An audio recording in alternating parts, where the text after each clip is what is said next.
Success is the only thing that give me dopamine. Boom, boom, boom. I want it all, my baby. I ain't come to play. I came to ball, my baby.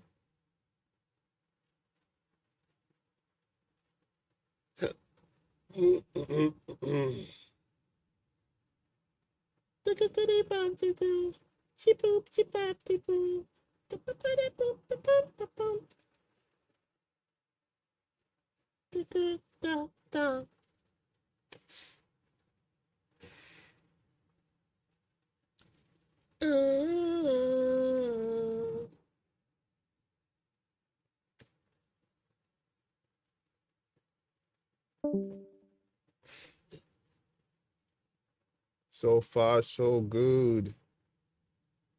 Nothing wrong with the network. Flexing up my perk like a dead perk. All right.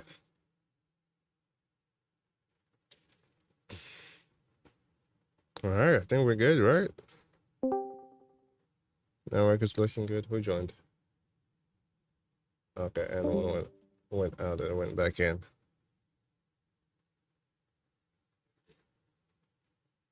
All right. Let's play this.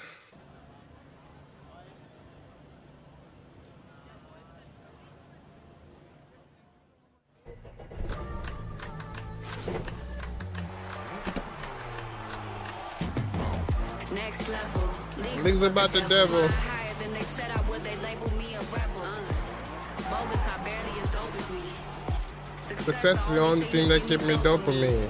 A legend, the only thing that I'm supposed to be. Everything's the only thing that's owed to me. Yeah. I want it all, my baby. I didn't come to watch, I came to ball, my baby.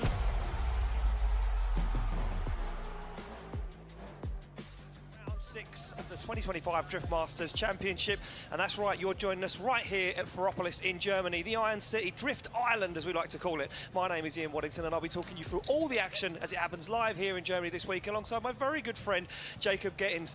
This weekend we're going to turn up the heat, figuratively and literally, because it has been a scorcher in Germany this weekend, and the driving, well, Jacob, it's been on another level already. Yeah, that's been kind of behind the scenes action going on right now, is everyone just keeping their cars together, battling the heat, battling these walls and every condition that this... Ready to lose the hat Bruh. and regrow the hair? With Choose by Hims, you can regain your hair and your... Great. very unique track throws at you. It really is incredible. It Let's go, certainly is. Well, Germany! it's a pot out there right now for those guys sitting watching around and those guys on track. But this has been the calendar so far. We lost. Let's go, Italy Piora. round one. We Another moved it along win. to round 2 in Spain, where Oliver Andrew took the win. Then Another we went win to for Finland, Piora. where Conor Another Shanahan win stood for on top step Piora. of the podium. We Another went to win. Kildare and Ireland for round Win. 4, Another where win. Piotr Vincek took the top Yes, step. And then sir. Ronnie took it again in Riga. Say that name just a again. few weeks ago, and that's right. We're right here in Ferropolis, Germany this weekend for round 6, and then all Oh, roads my lead to bad. the Pege Narodoway in Poland. Yo, what up, for the Slick final. City? How you This is what doing? happened in the final at Riga just a few weeks ago. Two heavy titans, two legends in the sport went head to head, and the man that come out on top was the one and only Polishman, Piotr Vincek. He took that top step in that incredible A90 Supra, but it wasn't an easy battle against James Dean. No, it never is, but it was a well-fought one, and what we've seen this year is that it's This just is a war of attrition. qualifying. It's getting through the weekend, somehow making Top it to the 16 and top finals, then 32 hoping is that going you to can pull start in something out of the bag just to take down about another juggernaut. 13. Yeah, It's well, got there we go. 13 more Qualifying hours to kicking go. off right here at 7 p.m. local time. He's got the qualifying I'm show all right, at man. 10 I'm all days. right. I'm all right. I'm all Underlights right. here at Ferropolis, I'm and then tomorrow, excited exclusively on for Red Drift Bull TV, Masters we kick off Germany. top 32 at 2:45 Prayers PM. all the Top way. 16 at Piotr 8:50 makes it to PM. top 16 and The takes it action all. is coming hot Takes and it home. heavy. Well, let's have a word with Piotr Vincek. Oh, speaking of the devil, he's right there. Evans here, giving you all the gossip on the track, off the track, and the hot gossip right now is you, Peter Vincek. I'm sorry to tell you, but you are leading our championship points right now. You had a great win in Riga. Oh, he's I wanna leading ask you now? about this, how you feeling towards the championship? You're going to tell me again, course. it's one step at a time, Becky. Let's go. Exactly, yeah, I can repeat it all the time, all day long, but that's what it is. It felt great after Riga. This short period of time between those rounds was excellent. Great to be back on the top. And now Hell we'll yeah, do good to hear, everything good to what's hear, good to possible hear. Stay there, but I know that the competition, especially on this track, will be very hard. So we just need to stay in our zone and try to stay cool, especially in this hot environment. And yeah, hope for the best. We're about to go into our qualifying. Now, there's a lot of 90s here last year. I mean, a lot of 90s. But you won here a couple of years ago. Can you tell us whether there is a particular strategy about this track that allows you to do so well? You know, the strategy is the same as on every track. You need to be in the zones. You need to avoid the walls. You need to be close to your opponents. Nothing changed, you know. No, but honestly, of course, it's going to be intense, especially here, because everybody will be pushing hard, as you said. Everybody will be doing 90 plus to qualify, and that's something that we just need to set our mind on, and that's it. You know, I try to stay cool, not watch the qualification, not know the score, just to focus on my own thing, because knowing what others are doing won't help me. So that's our strategy, let's say. And I see both cars are finally repaired. Let's go. Let's go. Well, good luck, guys. Well, there you have it. Avoid the walls. Get the car. Use the exact car you were using before, Piotr. Do not switch back to the other one. Thank you very much, Becky. Yeah, and we'll be catching up with our queen of the paddock, Becky Evans. She'll be down there all weekend, and we'll be jumping in and out for her to get behind all the scenes action. And Piotr Weinzek, right, this weekend. We don't care about that number 55. It's Piotr all the way. Get through qualifying, get through the top 32, and then just battle after battle. But this is the track here these guys comes. have got to face this weekend. They head down straight into that immovable concrete wall. I didn't know they know how to drill in Germany. On that wide they got drills over there. Putting the back bumper towards close as they can, getting it to 3, and then a nice transition across the circuit where they have to do all the braking before they get to outside zone 4. A long pull, that big outside zone, and then a nice snappy transition to outside zone 5. Back on the wall once again, back on full throttle, a big clutch kick. This map is so gnarly. It's so tight. It's like against the wall for 7. And what other map is tight in it's FD? A bit of a tongue twister. So many outside zones, but let's take a look. St. at Louis. It's like St. Louis. St. Louis. It's like the St. Louis map. 32 advance to the finals, up to 8 championship. But a lot more easy. It connects a lot better. Qualifying showdown. Yo, what up, Sonic? How you doing, bro? How you feeling? First versus 4th, second versus 3rd, and then we head on to their final. Last year, Jacob, we had our cut-off point was 86 for top 32. We had 3 drivers on a 98. Today's going to be nothing short of spectacular. Drivers are predicting that the lowest cut-off in top 32 will be a 90-point run. I completely agree. Now, I thought that's a Timu right there. Am I tripping? Judges have updated a lot of the scoring, especially when it comes to line in qualifying. If you miss that zone, Dave is still competing. That's crazy. I thought he lose up to 10 points on the line score. So you miss a couple of those, that is basically it for your run. They've told these drivers, they have updated everything. If you miss that box, you are going to be hurting for it for that entire score. So those drivers know that, and we've seen a lot of bumpers in the wall. You certainly have, and on your screen right now, you'll see the names popping up, and that is our starting order for today. We're going to start with our wildcard drivers, 15 of them today, this round of the Iron Drift King versus Damn, Piotr is all the way at 49. Ferropolis, and then we get through the qualifying order. It's going to be a minute. It's going to be a while until he goes on the championship track. points leader, Piotr Weinzek, who is the man at the moment with the target on his back, who overrode everyone in Riga just 3 weekends ago when he took that win. Well, ladies and gentlemen, the time for talk is over. The practice is done. The temperature has started to fall. The sun is setting in Ferropolis, but the temperature on track is about to go through the roof as we kick off qualifying here in Germany.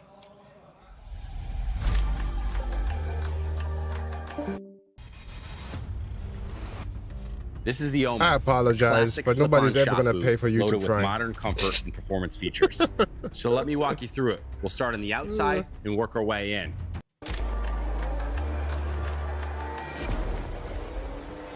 I want everybody to pay for that YouTube Prime shit. They keep adding commercials after commercials. With our first 15 wildcard drivers, the pressure is on Damn, for these guys. like that Can they make it into helmet the is show? squeezing they know him. The scores are going to be high, and we expect them to be through the roof this weekend. The first guy off the line will be the Finnish driver Tony Ojalto in this incredible E92. Right, let's see what this guy got. Line. It'll be first, second, third gear, and he has to initiate at that line. You see that line across the circuit? They have to be sideways there. It's down to the outside zone as they go. Wait, they got to be sideways there? For that wide line. Now they have to be deep into so the you zone. can flick it, man. Well, you can zigzag. I always call it zigzag flick, but driving away, it has to be controlled chaos, if you like. Yeah, that's what you're going to be seeing here for basically this entire production. Is we want these drivers to be right up on the wall. The thing about this map is it's all about if you're gonna want to keep it near the wall or not. Run right there, but that could be a deduction of 2 to 3 points right off the bat. So just kissing that rear bumper, right along the wall the whole way through is what we're looking for. And Tony gives us a good example here of some spots that are really, really good and a few spots that we need some improvement. Right like that. I mean, that's almost exactly where the judges are looking for it. And this is a really, really tough track. Yeah, and I was just going to say that. I mean, it wasn't bad. He could have added more angles to give it a little bit more of a, style. But and as we go through qualifying, he cleared all the zones. At the side of the track, there'll be cones for the zone, and there's 2 cones there on the inside. That is the zone to brake. You have to get the braking done in that short amount of time, whether that be a slight adjustment on the handbrake or the foot brake. That's where you have to get it done. And those cones sticking out the fence or on the wall, that will be the zone itself. So you can see the orange cone on the inside of the circuit. That's what we're talking about when we say these guys have to adjust the car right at the perfect point. There is not a lot of margin here this weekend. The judges have been very, very scrupulous with their scoring. Yeah, and it's great that they've provided so much instruction, especially with this round, because we do see qualifying scores so incredibly high here that now there is no questions about what you need to do, where you need to do it, and what that end result is going to end up being. So, yeah, those orange cones, as you can see just to the left of your screen there, that is where they're allowed to adjust momentum. Yep. It's not necessarily a decel in a lot of ways, but they want to adjust momentum. Well, there we go, a 66 for Tony Agialto for his first qualifying run. The Finnish driver gets a score on the board, and we'll see how things progress as we move it along to the next driver. It's going to be Nikola Lik from Serbia. First time here at Drift Masters, looking a little nervous, took that car to the wall there. S14.92 JZ, 750 Ooh, horsepower. is that? Oh yeah, I haven't seen that body kit in a while.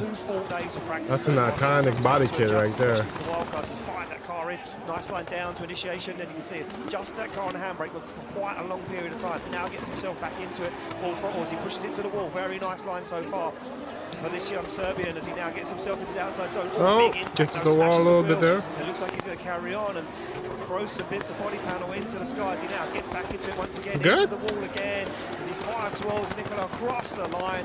Nicely done. Real good. That was a really, really good run from the 5-time Serbian. There was a little bit of it's incredible that, moments where he had to slow down a little and he had to, but they do get a lot of that wasn't bad. You got to remember the amount of trust. But the thing about the Drift Master series and the judges is they want you to hit that throttle, make minor adjustment with the left foot brake, make your car look like it's going insanely quick, building up a lot of smoke and being super deep in with the angles.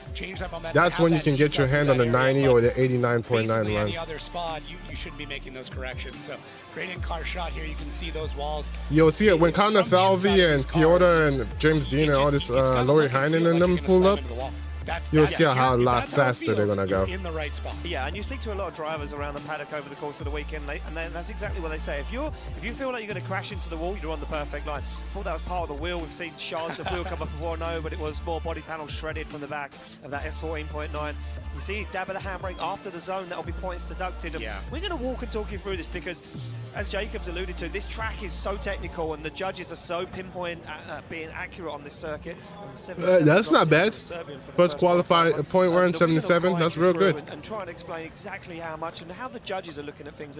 He's going to have to pick it up for the second point run, though. Judge this weekend, who's been doing all the talking, as always, Vernon Swanefeld, Mateus Judges, and Chris Wittowski. Age 19, bro. Oh my God, what am I doing with my life? We go to a driver from I'm grinding, Netherlands. but It's going to be Ron Svanenberg as he fires through in this BMW E46.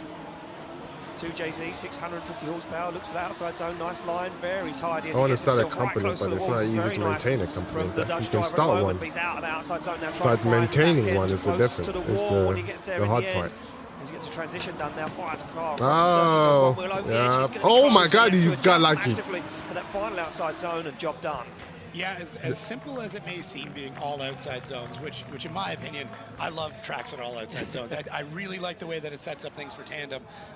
But even though it's that simple, that also means that everything that you do that's a mistake becomes incredibly apparent. And here, if you have a mistake somewhere on the track, there's not a lot of room to make that correction. So that one little bit of a wheel dipped off there actually meant that the entry into our large outside zone had an issue. Yeah. And then coming out of that, getting into, I think it was outside zone 5, there's a bit of an issue there, which then led into a wall tap. So your line has to be perfect. These are massive constant radius corners. So his color scheme is similar to RCP, but RCP has a little bit more of a lime green, brighter color than what he's running. That big correction at the wall. So yeah, even right at the line, I mean, just getting that zone collected right at the very end from the very young Dutch driver. Amazing how the ages are coming down. I mean, I know, right? Yeah, it's, 19 years old and 5-time winner, 8-time second place, 7-time third medal place. collection. Medal collection going on. This young man coming out of the Netherlands looks like he's going to be a contender in European drifting. This isn't just another wallet ad. This is the wallet I carry every day. Okay, don't hit that skip button. Let me just explain. Yes, I This will. wallet right. Thank you. Yeah, this is. I mean, Telling me to not this hit the track skip is one button like you give beautiful me sights. money. Yeah, of course, and there we go. A 71 drops on the board for Rones Vandenberg. We're going to move it along to Enver Haskasab from Turkey in a brand new car this weekend. We've seen previously piloting the Nissan Silvia S15 with the 2JZ, now into a carbon Kevlar A90 Supra 2JZ as it comes off the line. Look at the laser focus. That was some rally stuff he just did. Through the gears, picks that car to angle, Yep, fires down this is what I was incredibly talking quickly. about. Haskasab Oh! gets into that zone nice and early on the foot brake, setting the car. Yep, this is what I was talking about. When high-level drivers pull up, they're going to go a lot faster. From Enver Haskasab as he now works his way around. Nice entry into this long outside zone 4, but on the foot brake slows it down quite a lot. Judges Yeah. slow in speed as he now fails to get to the outside zone. You can see one adjustment, one correction, one mistake, how it affects the rest of the circuit. Gets it across the line, but it will. It's either you play it safe and get more points by going slower, or you go all out and go faster and risk the car hooking up. But if you can pull it off and hit all the zones and it being a little bit more angle while keeping that crazy speed, you get like an 80 and up point run. It looks like you're going to be heading towards the wall. It could have gone really, really poorly, but to me, that was the best way to make it. But the corrections that were made in transition are really where things start to fall apart. So actually coming out of outside zone 4 here, you can watch as it comes around, grabs that e-brake, and the car just doesn't want to float out. No. It just didn't want to go all the way up to that zone. Yeah, it didn't want to extend out to the edge of the track where he thought it was going to go, and yeah, you can see how he come up short on those outside zones. Yeah, big left foot brake there. A lot of work in that car, and I mean, Piotr's one of the only drivers to come out of the S15 and then really do well in the Supra, although it did take a lot of development, a lot of work. So this is just the beginning of Enver's journey with this car. I really do think we'll see a lot more development with it, and as drivers develop more, and the that Supra chassis is not easy to drive. The Supras will get even better. So very excited to see how that chassis. The only people who can drive it pretty well right now is Piotr and Frederick Osborne in Formula Drift. Adrian Petrovic from Croatia. 25 years old, BMW E36 S54 turbo, 820 horsepower, and he's put his finger up to say, is he from Russia? Top qualifying. Why am I getting Russia vibes from him? Serbian driver. He's like number one, Mother Rush. He's feeling himself right now, but he's at Drift Masters. He's on the biggest stage he'll ever be on in his career as he comes off the line. Tire smoking already from the back of that car. 820 horsepower unleashed, nice initiation down. He comes along the wall. Yes, sir, that E36 chassis, it's going to be fast. You already know. Bigger impact there, and it upset Super light chassis. you can see the input on the steering as he fires the car through, looks for 4 and gets there a little late. Now he's deep into the wall. He's had to make another correction. Yo, what up? I'm not trying to pronounce your name, but what's up, man? How you doing? Tickle at the back bumper along the wall. It's exactly what the judges wanted to see. Fires it towards the final outside zone across the line.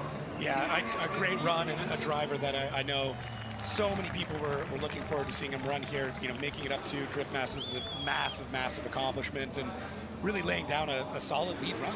So let's take a look at this. Let's break this down again from the beginning.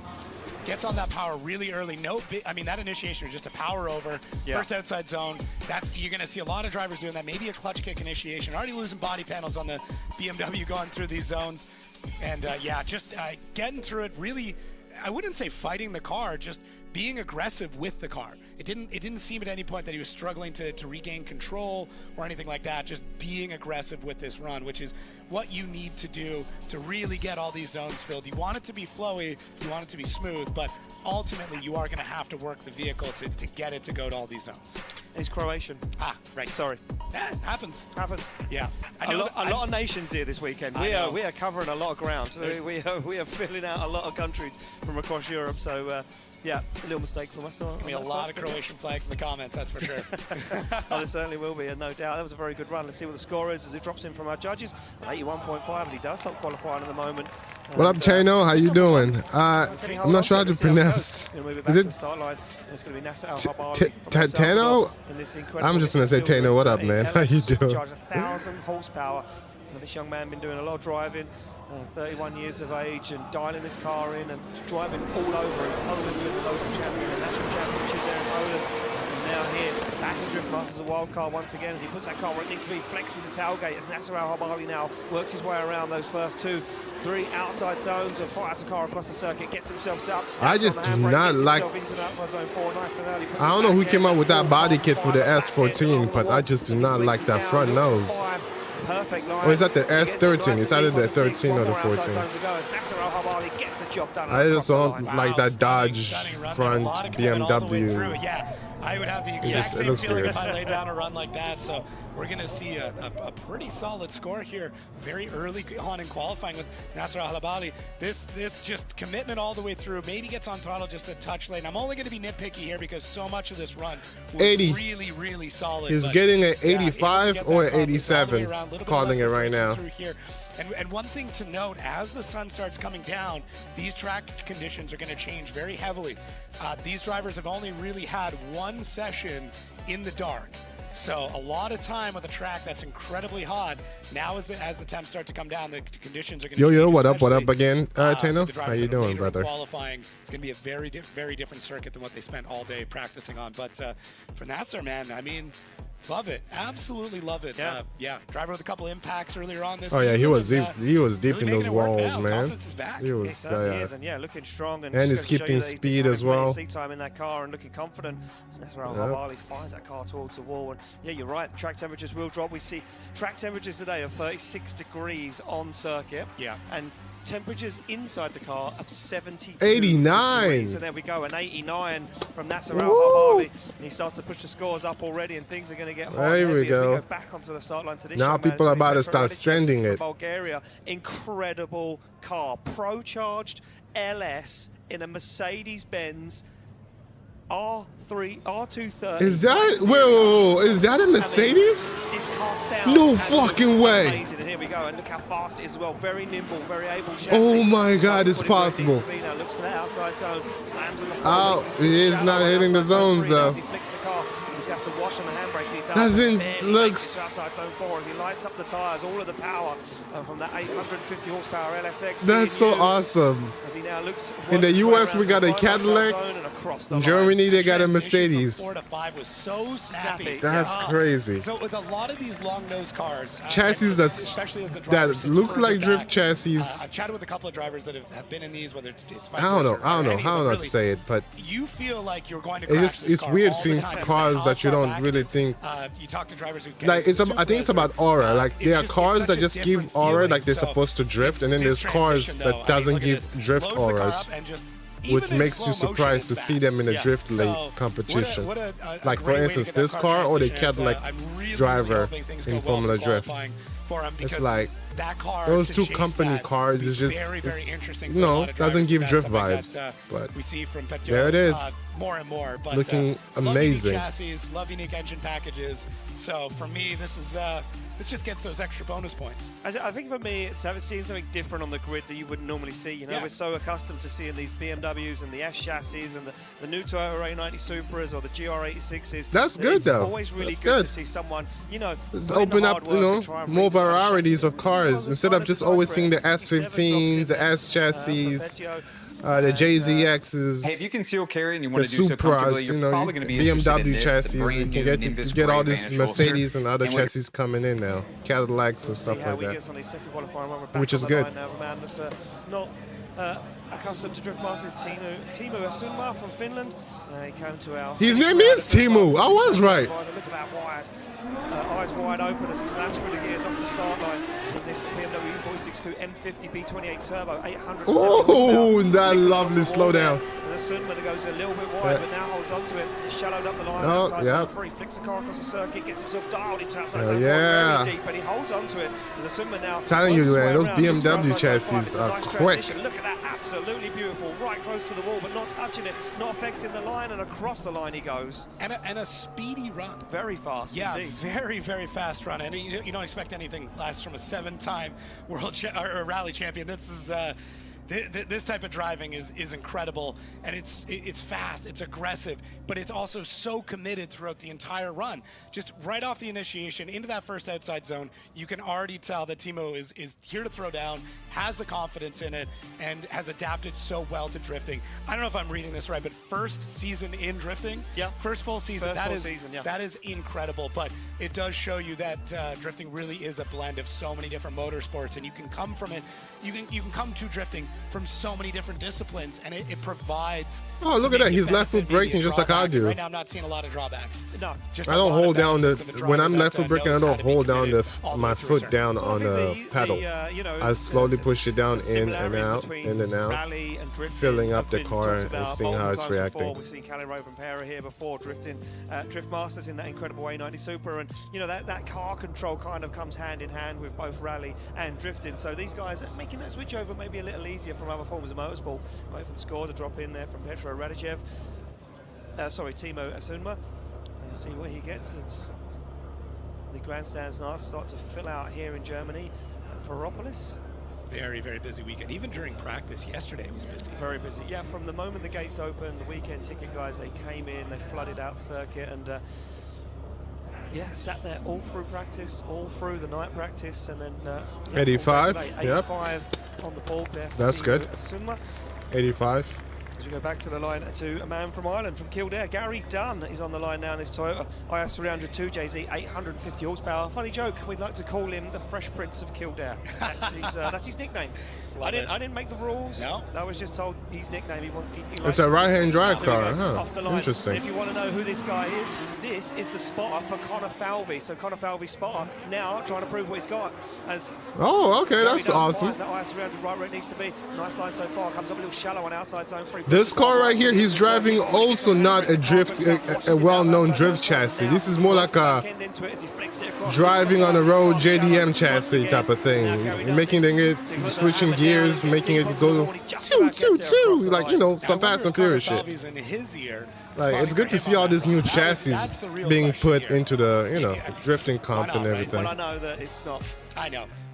Watch the manhole cover. Because I'm getting sick and tired. I mean, you said Fresh Prince. Maybe he's throwing a free. I'm getting sick and tired of seeing the BMWs all the time. Like every driver, BMW. Like the hell? They're getting free promotion. Really good.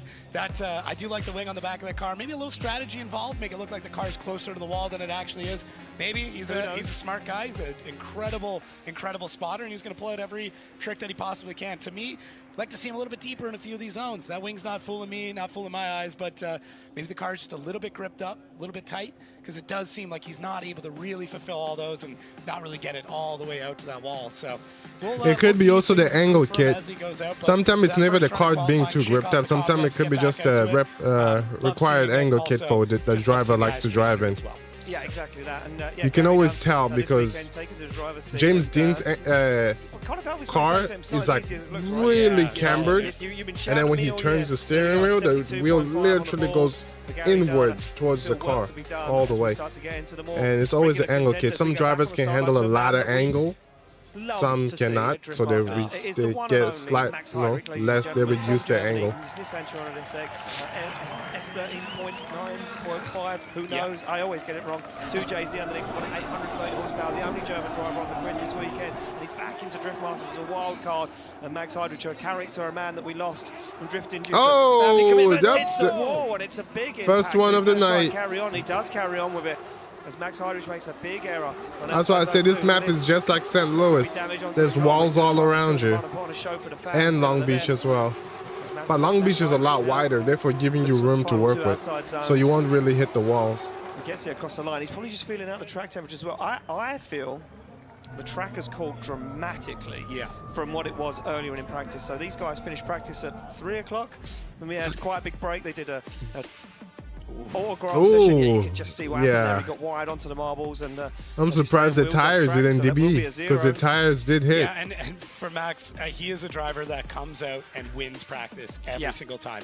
We were sitting watching a bunch of practice, and he'd go out and just absolutely dooring every driver, just pushing people around the track in practice.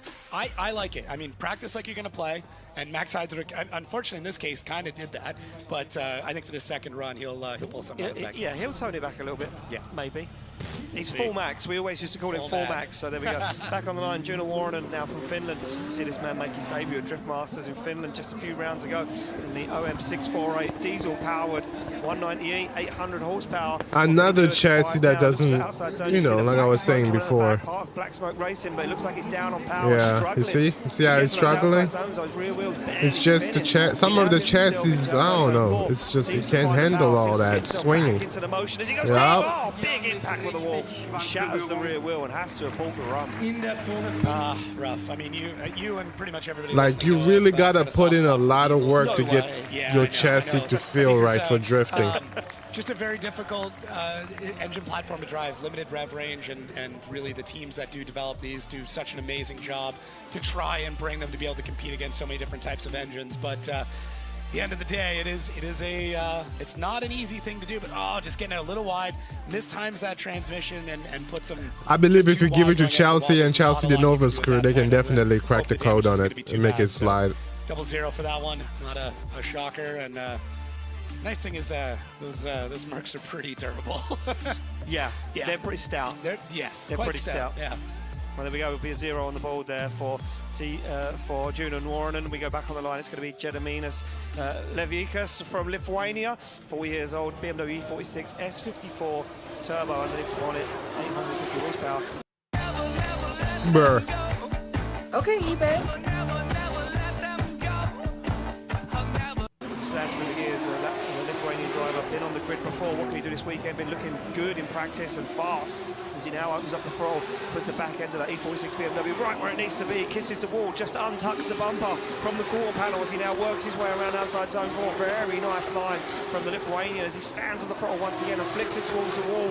And doing a sturdy job so far, puts on some big angles, slows the car down on the foot brake, goes wide now for the final outside zone and job 87, done. 87. That was real good. Very spicy, I feel like that was an 87-point run. Lithuania is one of those countries where it doesn't get enough attention for how good the drivers are. They have an incredible amount of drivers. It's amazing seeing how many incredible drivers are coming out of here. And for Gediminas now, just highlighting that. Very aggressive, once again committed, and you have that's the baseline for this track. Aggressive and committed, that is the absolute baseline just to get around here. But able to throw some style in there, tons of wheel speed and smoke. The car was quick all the way through. All the pieces of an amazing runner there. It's now just those small tweaks to make sure that you're filling the zone correctly and not just slamming through them. And I think really, if he's able to do that, if he's able to just tighten it up a little bit, bring it in a little bit, it's there. It's going to be into the 90s pretty soon. But we'll see what the judges think on this one. I know what the drivers think. They're like, yeah, all right, let's go. So. Drivers are often the biggest cheerleaders for other drivers. When you sitting with drivers, watching other drivers is the best. The best. Yeah, they're fans. Yeah. Like us, they're just drift fans. They like to see cool stuff as well. There we go, waiting for the scores to drop in. As you can see, the Lithuanian flag there being waved. 85, 86, 87. This weekend, has to be those three. All manner of flags around. That was a pretty good run. I feel like it should be an 80 run. Judges. What is it going to be? And it's going to be a holy first 90 shit, of the day, ladies and gentlemen, as it drops in for the Lithuanian. I was not expecting that. He just took first place. To Davan Lehi from Ireland, from Waterford. Toyota GT86 LS7, 600 horsepower, and this 16-year-old young man. Another young kid. Good making his man. debut here at Drift Masters in an incredible GT86. What life, comes off the line, an impact on there. Another guy spinning the wheels of steel underneath the car as he comes off the line and through the gears. Look at this nice initiation as he puts the back bumper where it needs to be. Handbrake dragged through outside. There we go. Have a keen eye on that. As he now puts that GT86 was a little shallow there, but looks for outside zone 4, times it perfectly, no slowing. Nice. Working the back end of that 86 towards the wall. Nice transition coming up for outside zone 5. He puts the bumper towards the wall once again. 2 more zones to go for Davan as he puts it onto the line and across the line. Beautiful job there for the young man. Amazing. Yeah, very precise all the way through. These kids are coming straight off the sim and being amazing. What I liked is there was only one correction in between zones. Or if there was a correction in a zone where Davan was adding a bit more angle or something like that, as we see another little spin out. I wonder who's going to get the record for most rotations by the end of the weekend. but these corrections are not super forecasted. You're not seeing at any point him fighting the car or trying to do too much behind the wheel. Be in the zone, realizing, okay, I might be coming out of this zone, and really outside zone 4 really highlights it. In the zone, maybe not as deep, and there it is. Just that little bit more throttle, maybe a touch of left foot brake just to bring the rear end back around, and then every other zone is similar to that, where the corrections are one correction made, it's small, it puts them back into the correct line, and then keeps going. That is how you adjust a car correctly. Ultimately, if you want to be perfect, you never adjust it once, but that's what everybody's aiming for. But it's I mean, there's only a handful of people who've ever done it. Yeah. So, yeah. But yeah, solid run. Just another young Irish driver coming through the ranks, putting themselves on the map. I was just thinking that, watching that run back, you know, I'm thinking, there's another Irish driver, 16 years old, another one coming through the ranks. We've seen it with the likes of Conor Falvey, Conor Shanahan, and Jack Shanahan, and those names coming through, and they slowly progress, and before you know it, they're household names in drifting. Yeah. And I think David's going to be one of those guys. It's with certain countries, I feel like you could completely hide the driver in the car and you'd still be able to tell where they're from. Exactly. Just based on the driving. 100%. Yeah. Well, there we go. We see the beautiful scenes, but the score drops. Oh, that was good. That was good. 82.5. I think he's got work to do. Real good. Who are we to judge that at the moment? We don't even know what's going to go Harley on. Quinn, okay. To a young lady from Lithuania, from Vilnius, indeed. It's going to be Sandra Janusz. Oh, female. Look at that. Let's go. I'm already a fan, Sandra. F22 this weekend.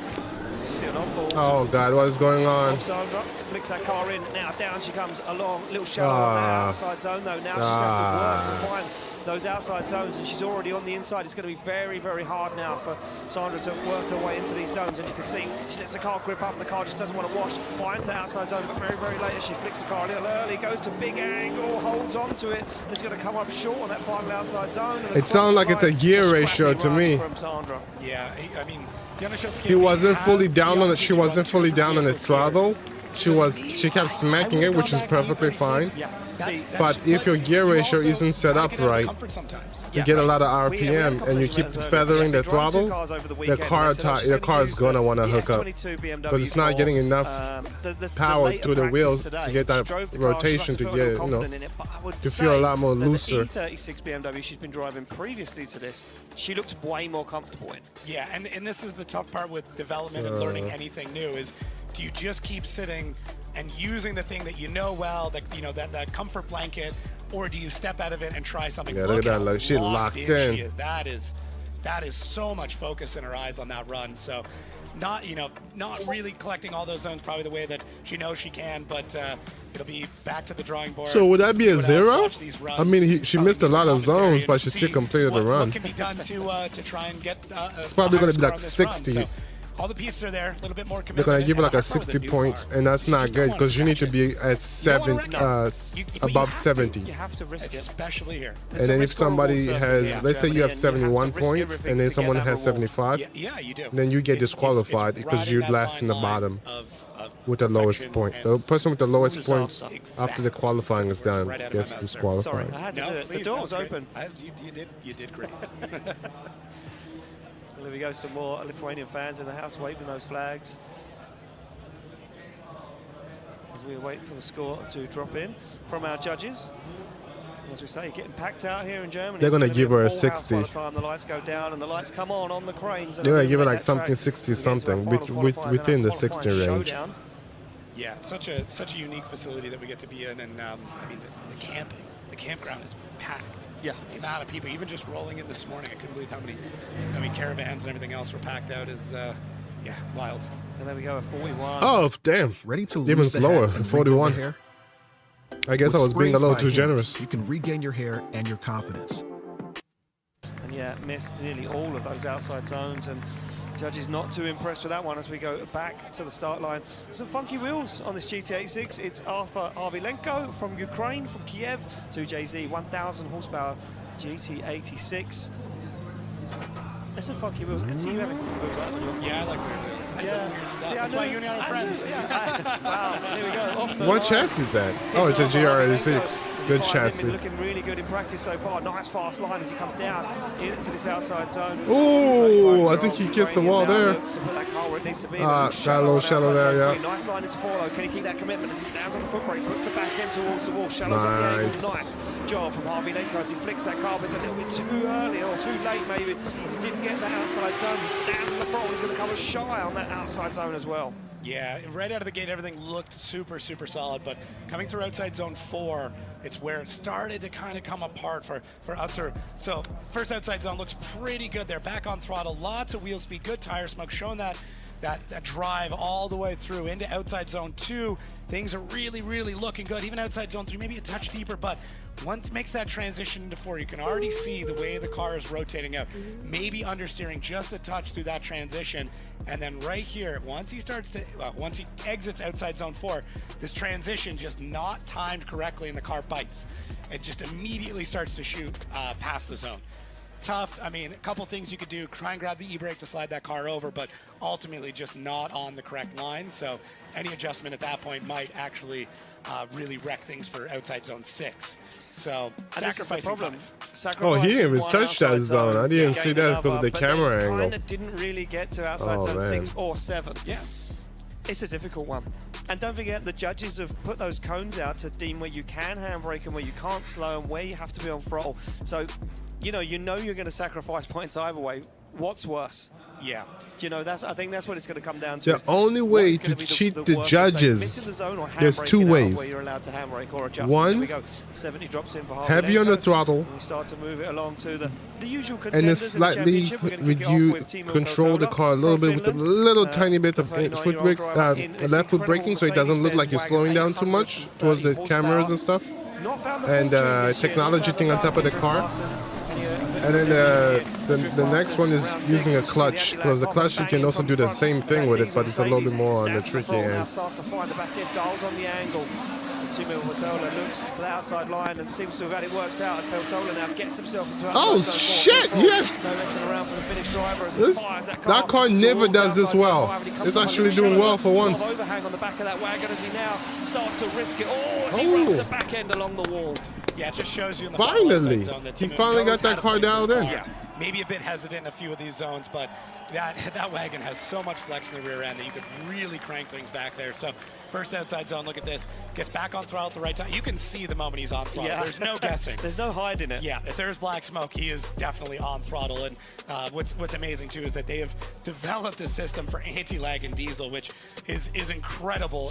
He never does this good. He usually messes up. That they've just this is awesome. I'm glad that the car is finally working as it should. Revving vehicles in this class, but look at another driver locked in, and then where are we on track? Right there, end of that. Yeah, that was the last outside zone. So he was staring that wall down whole way through. Even outside zone 4 looks really good. Maybe comes out just a bit early, and outside zone 5 not as deep, and that's the problem. You come out of 4 a bit early, you're not going to be as deep in 5. 6 looks good, and then 7, just there you go.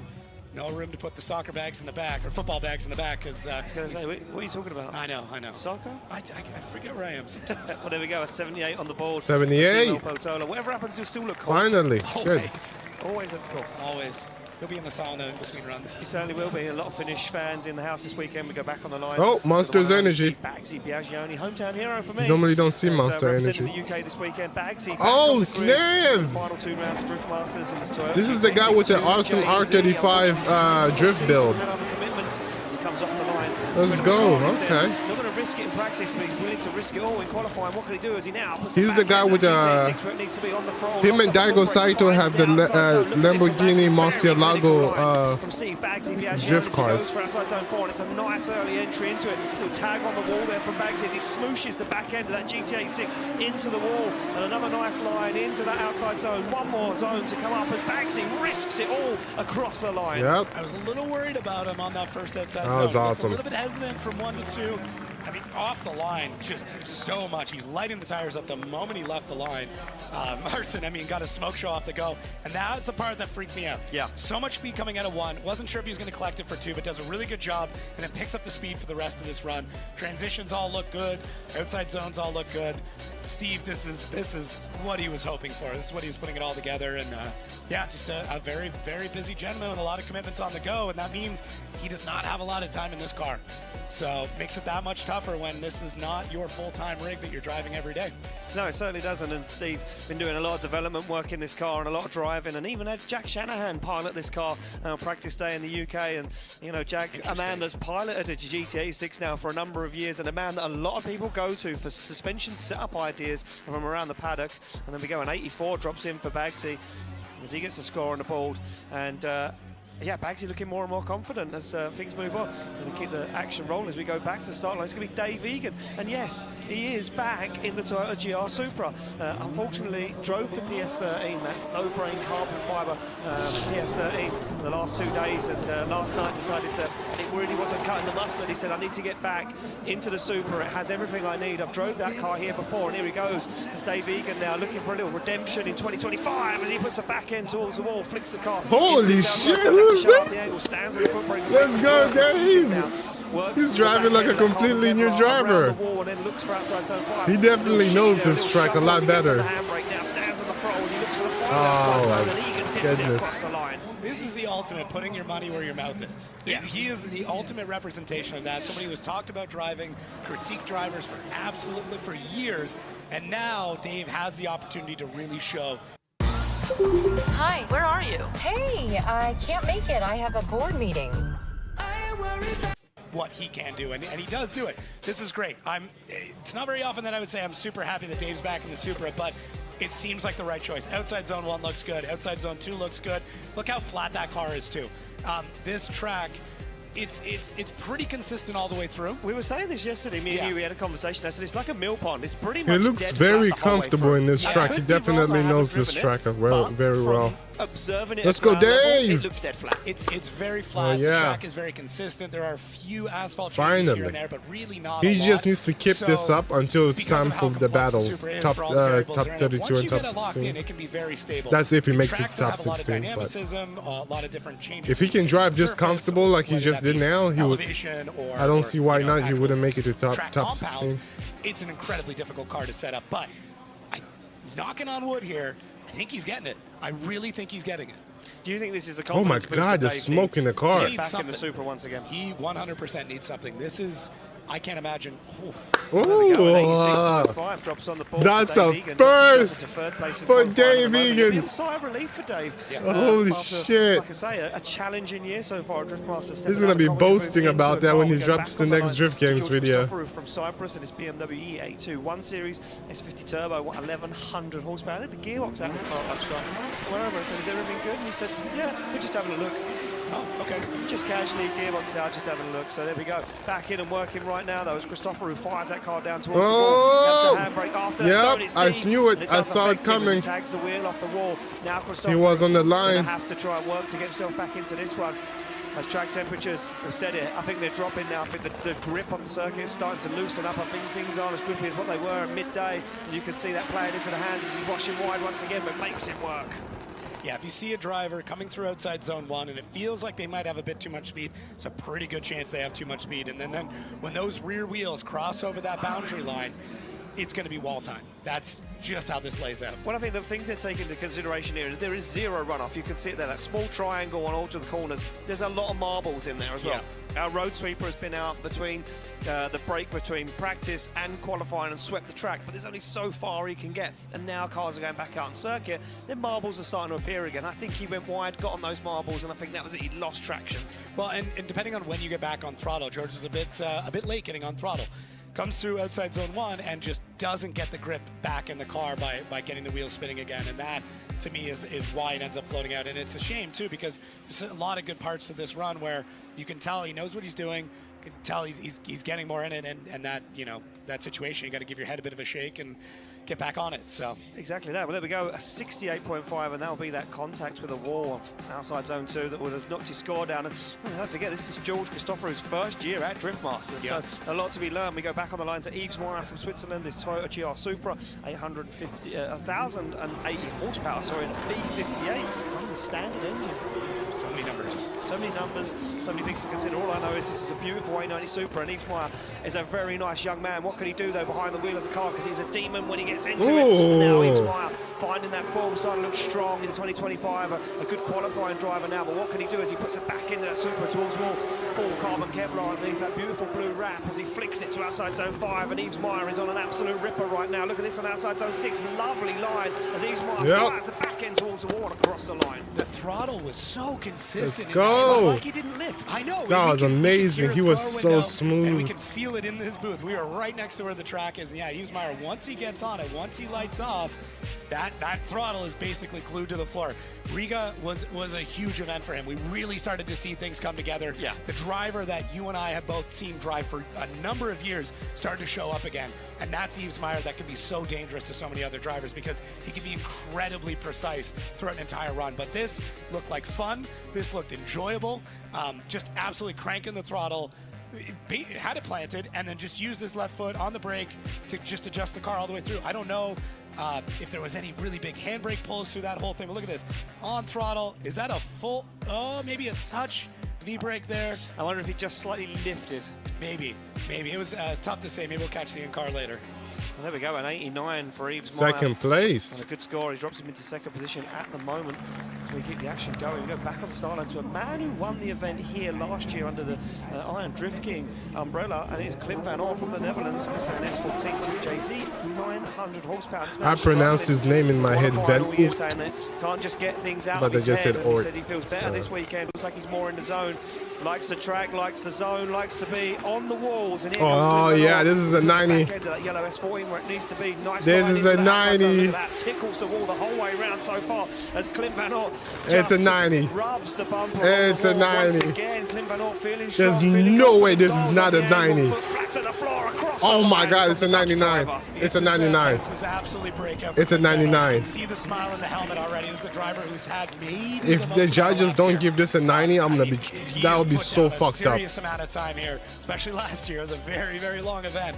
But Clint Van Orr, Okay, let's look at the side of the angles. Committed and is Yeah, he's in the walls. Is really what gets me through this. It's a 90, bro. There's no way this is not a 90. Not a driver that's thinking a lot. They're just driving the car. It's definitely a 90. Come on. And they're just putting it down. Clint overthinks so much when he is driving. That has been the struggle. Whether it's fear or concern or something going on in between the ears, it's always like there's something else on his mind other than driving. Yeah, 100%. This looks like he's just driving. When I spoke to him after qualifying in Riga, and he was so down and dejected, and he said, I just don't know what's going on. I just can't get out of my head, what I'm thinking about. And I went over and see him earlier before qualifying, before we kicked off the show. He said to me, look, I'm feeling good today. And he said, but, tomorrow. The iconic Gulf livery, that unmistakable blue and orange, isn't just a color scheme, it's a sign of American ingenuity. 91 for Clint Van Orr. Yep. He tops qualifying at the moment. I called it. And he started talking about tomorrow, and I said, Clint, you haven't even done qualifying yet. Let's just take it one run at a time. And his spotter, Olaf, said, you're right, one run at a time. And there we go. Well, here we go. Back on the line, we go Diogo Correa from Portugal, BMW E92. Mercedes Correa, come on, bro. 1,000 horsepower. Heartbreak again for Diogo Correa this season. Touch wood so far this weekend. All been going well in the car, but what can he do right now as the Portuguese driver puts the back end of E92 BMW towards the wall? There you, he brought it back. He brought it back. Correa flirting with danger and flirting with the immovable concrete walls here in Germany as Correa now finds the back end squished into the wall, flicks it to outside zone 5. It's Let's a nice go. line for Correa towards outside zone 6. One run, one last outside zone to go, and across the line at a very Yeah, I felt run. bad for the Harry Potter man from the last great. track run. Oh man, somebody who's been just battling some crazy things He going on. was doing very well until Just the car everything is now decided to coming shit on together. him. Looked really, really solid in practice. Look at this. Kind of locks up all 4 brakes to get that car to float out, and is able to save it. Able to save it all the way on the left foot brake. That car leaning over, using that weight. Man, that transfer. front locking up See that looks so front wheel cool. lock up, especially if there's not a ton of smoke. Can kind of tell how much the car is rolling over. The suspension's going to be a little bit softer. Some drivers really like that. They love to feel the car transition from one side to the other. They want to know when the car is loading up and when it's going to transfer back over. And some drivers, it works really well, some it doesn't. For Correa, worked great. He knew when the car was going to let go. He knew when that rebound was going to kick in. And look at these transitions. They're not overly snappy, but they're precise, puts him right to where he needs to be. And there's not a big correction afterwards like the car's doing something it shouldn't have. There we go, 77.5. Judges not liking it. Yeah. That'll be the wonder. It has to be because of the line. Into 3 as Correa getting the job done, and we go back on the line to Fionn Roach. Let's go, Fionn! Toyota GTA 6.2 JZ 975 horsepower. This young man had problems with the car last night in night practice, but the team got it fixed and back out ready to rock and roll as Fionn Roach comes off the line, fires through the gears, looks down towards the wall and gets it dialed in on the handbrake for quite a long time. Though slows that car down now, picks up the throttle on the foot brake as he pushes the back end, that GT86 in towards those zones. Looks for 4, you can see him slowing that car down, but gets it done before he gets into outside zone 4. Now works that throttle, works the steering as he flicks it towards outside zone 5, comes up a little shallow. It'll be forgiven a little bit by the judges for the shortness of a GT86 towards the wall and across the line. Yeah, not crazy fast. No. Which I'm okay with. Fionn Roach, he's not that it hasn't been the year he's wanted or the year he's deserved in a lot of ways, like just not able to get these moments together to really bring everything in. Same thing in Riga, a big breakthrough moment for him. Came out, drove really well, and for me, pulling a bit of that speed back, slowing things down, being able to breathe in that run, and really just be able to place the car worked a lot better in this case.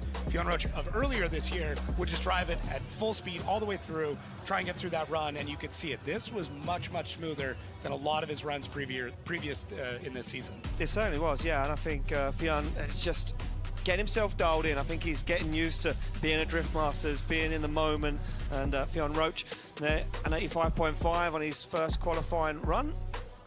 Yeah, I think he's going to be happy with that. I know he's going to want to push to 90. He'll want 99. Yeah. We go back on the line. It's going to be Espen Road. Espen Road from Norway. BMW E46, 50 turbo, 1,000 horsepower. I haven't seen a lot of this guy so far this weekend in practice, so I'm intrigued to see how he gets on.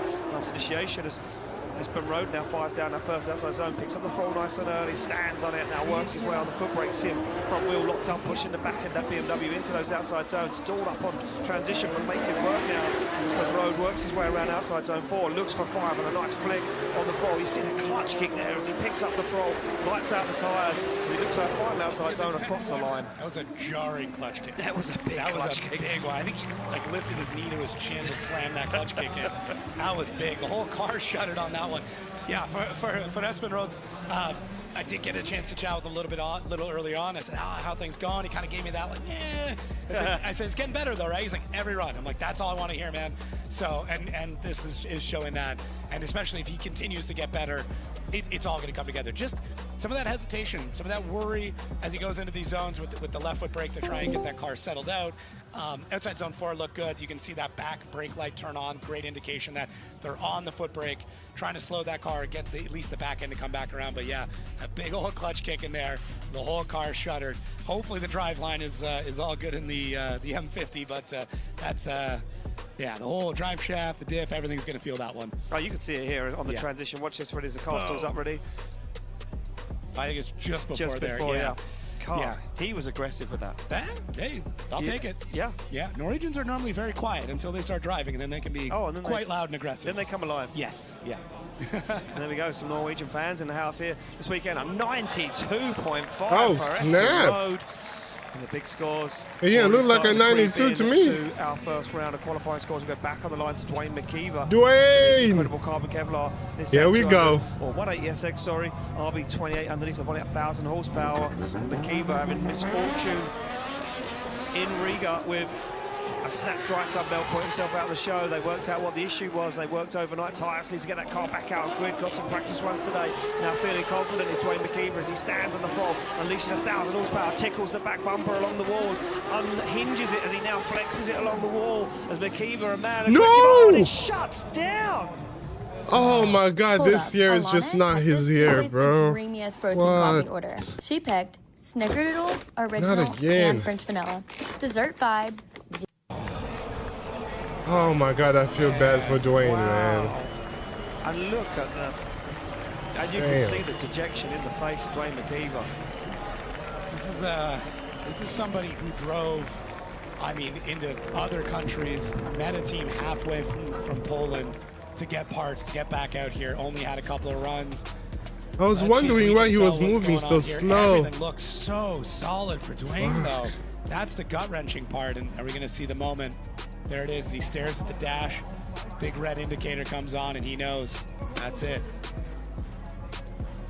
Yeah, and we're going to try and get some confirmation, and you can see Dwayne stopped on circuit. This year of Drift Masters is just not his year. Absolute flyer up until that point. That sucks. Sometimes you can see a belt come out from underneath the car, something along those lines. This is, for a driver that's gone through this much, it's pretty common.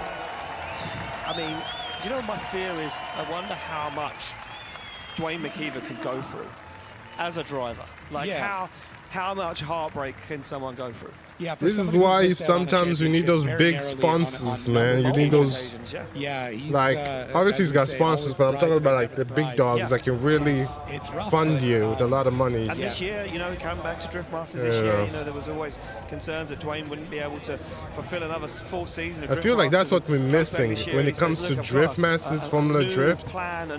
We are missing the big car companies really backing drivers up, because most of this is coming out of the drivers' pockets themselves. Another dry sun belt again. Yeah, like, I really hope that's not. Imagine there was a Mercedes drivers, right? That won a car, and then he was being backed up by the whole Mercedes crew. Like, as soon as they got to the pits, they fixed his car instantly and stuff like that, and they got him right back out there to qualify the battle or something. Yeah, that's what we're missing in drift, stuff like this. It's just tough. Because it sucks, I man. remember an interesting fact that came up a while ago that he hadn't lost a battle heads up in 4 years. It was all mechanical losses. Crazy. Yep. So just a rough go here for Dwayne, who's he's very composed. Look, he even wants to help tow. He's just like, let's just get this off track. I want to get it back to the pits, and we'll figure out what's going on. Yeah, I wonder if Dwayne knows it's an easy fix potentially, and he could get back out for the second run if he gets enough time to get back.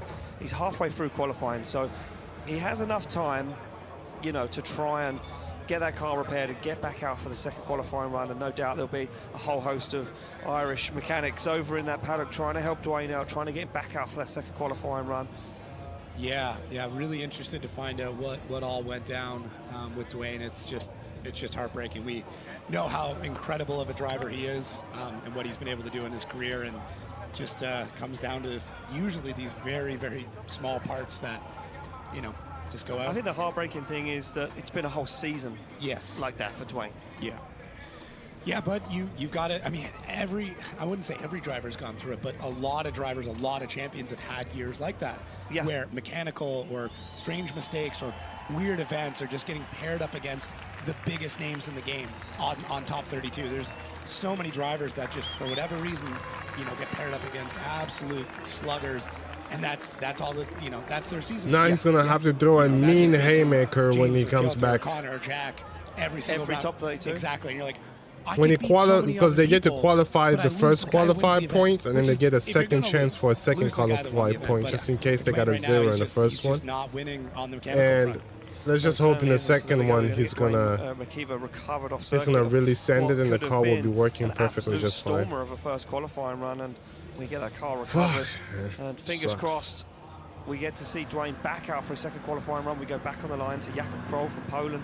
Sent 206 S14.9 full carbon Kevlar 2 JZ car, 920. I will call him Jakob Kroll, but they pronounce it as Jakob Kroll, which is crazy. Now starts to fade in Germany.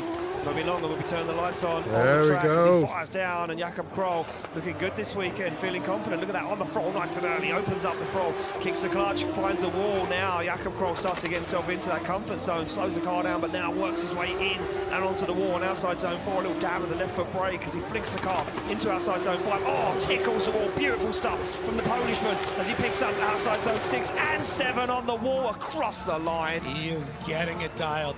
This is going to be a very scary Jakob Kroll. That is nuts. If that's your first qualifying run, I'm already excited for the second one. Right out of the gate, right off the launch. I mean, using the e-brake through that zone, judges are allowing that decel even through outside zone 1. They understand how fast these cars are getting. They're getting The fastest one right now, 113 kilometers an hour at entry. Highway speeds is what they're getting to before they throw this car sideways. Towards a wall that doesn't move. Exactly. I don't even like driving at that speed next to a wall that doesn't move, let alone doing it completely sideways in a drift car. But yeah, Jakob Kroll though, man, this is locked in all the way through. Sun setting, now they got to start dealing with the sun glaring in their eyes. That's a whole other problem that they're having to deal with. Coming through outside zone 4, catch a little bit of that glare, but Jakob Kroll completely dialed all the way through. That transition and getting the car out to the wall that way, there is a correction in there, but he does it so quickly and so smoothly yeah, that it just looks like the car was always meant to be in that spot.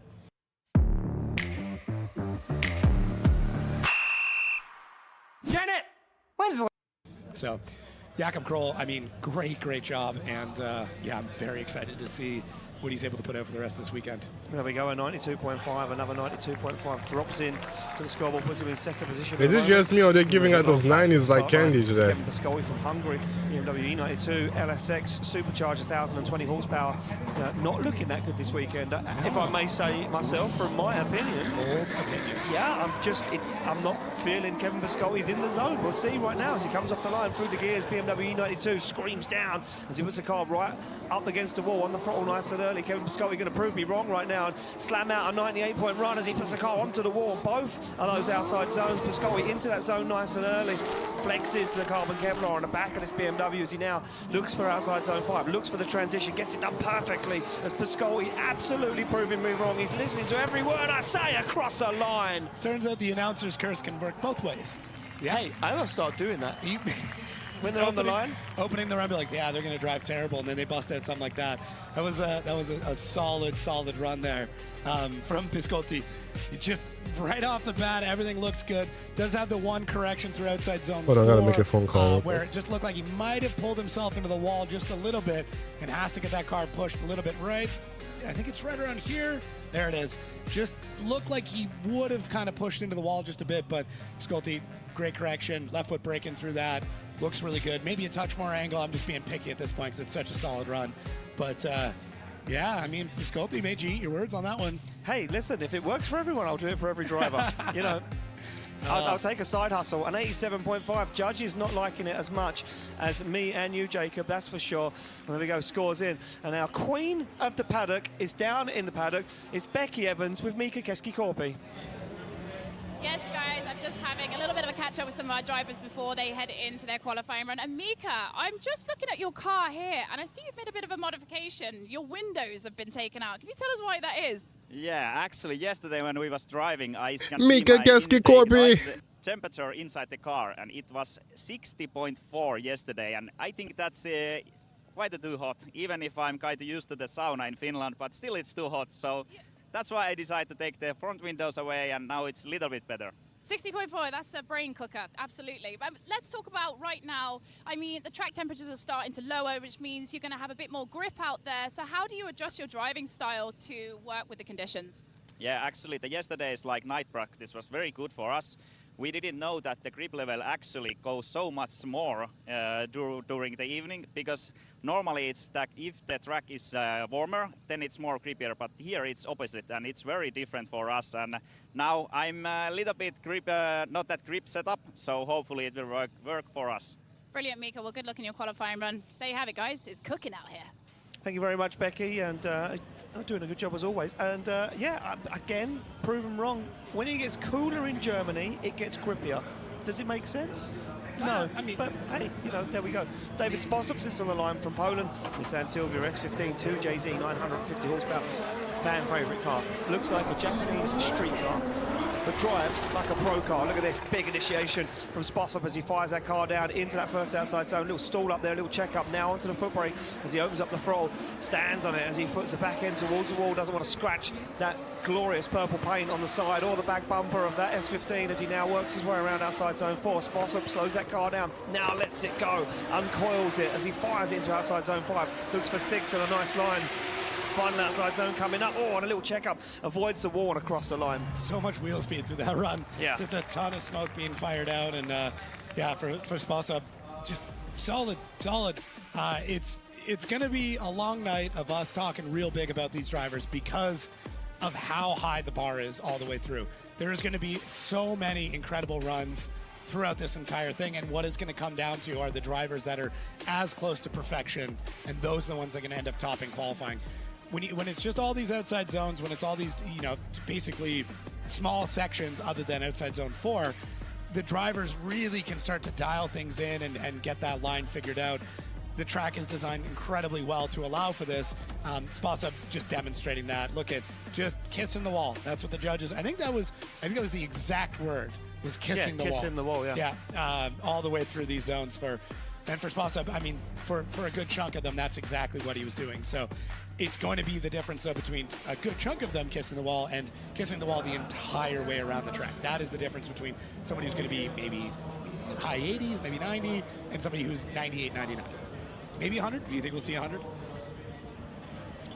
I don't know. I know. Ready to lose the hat and regrow the hair?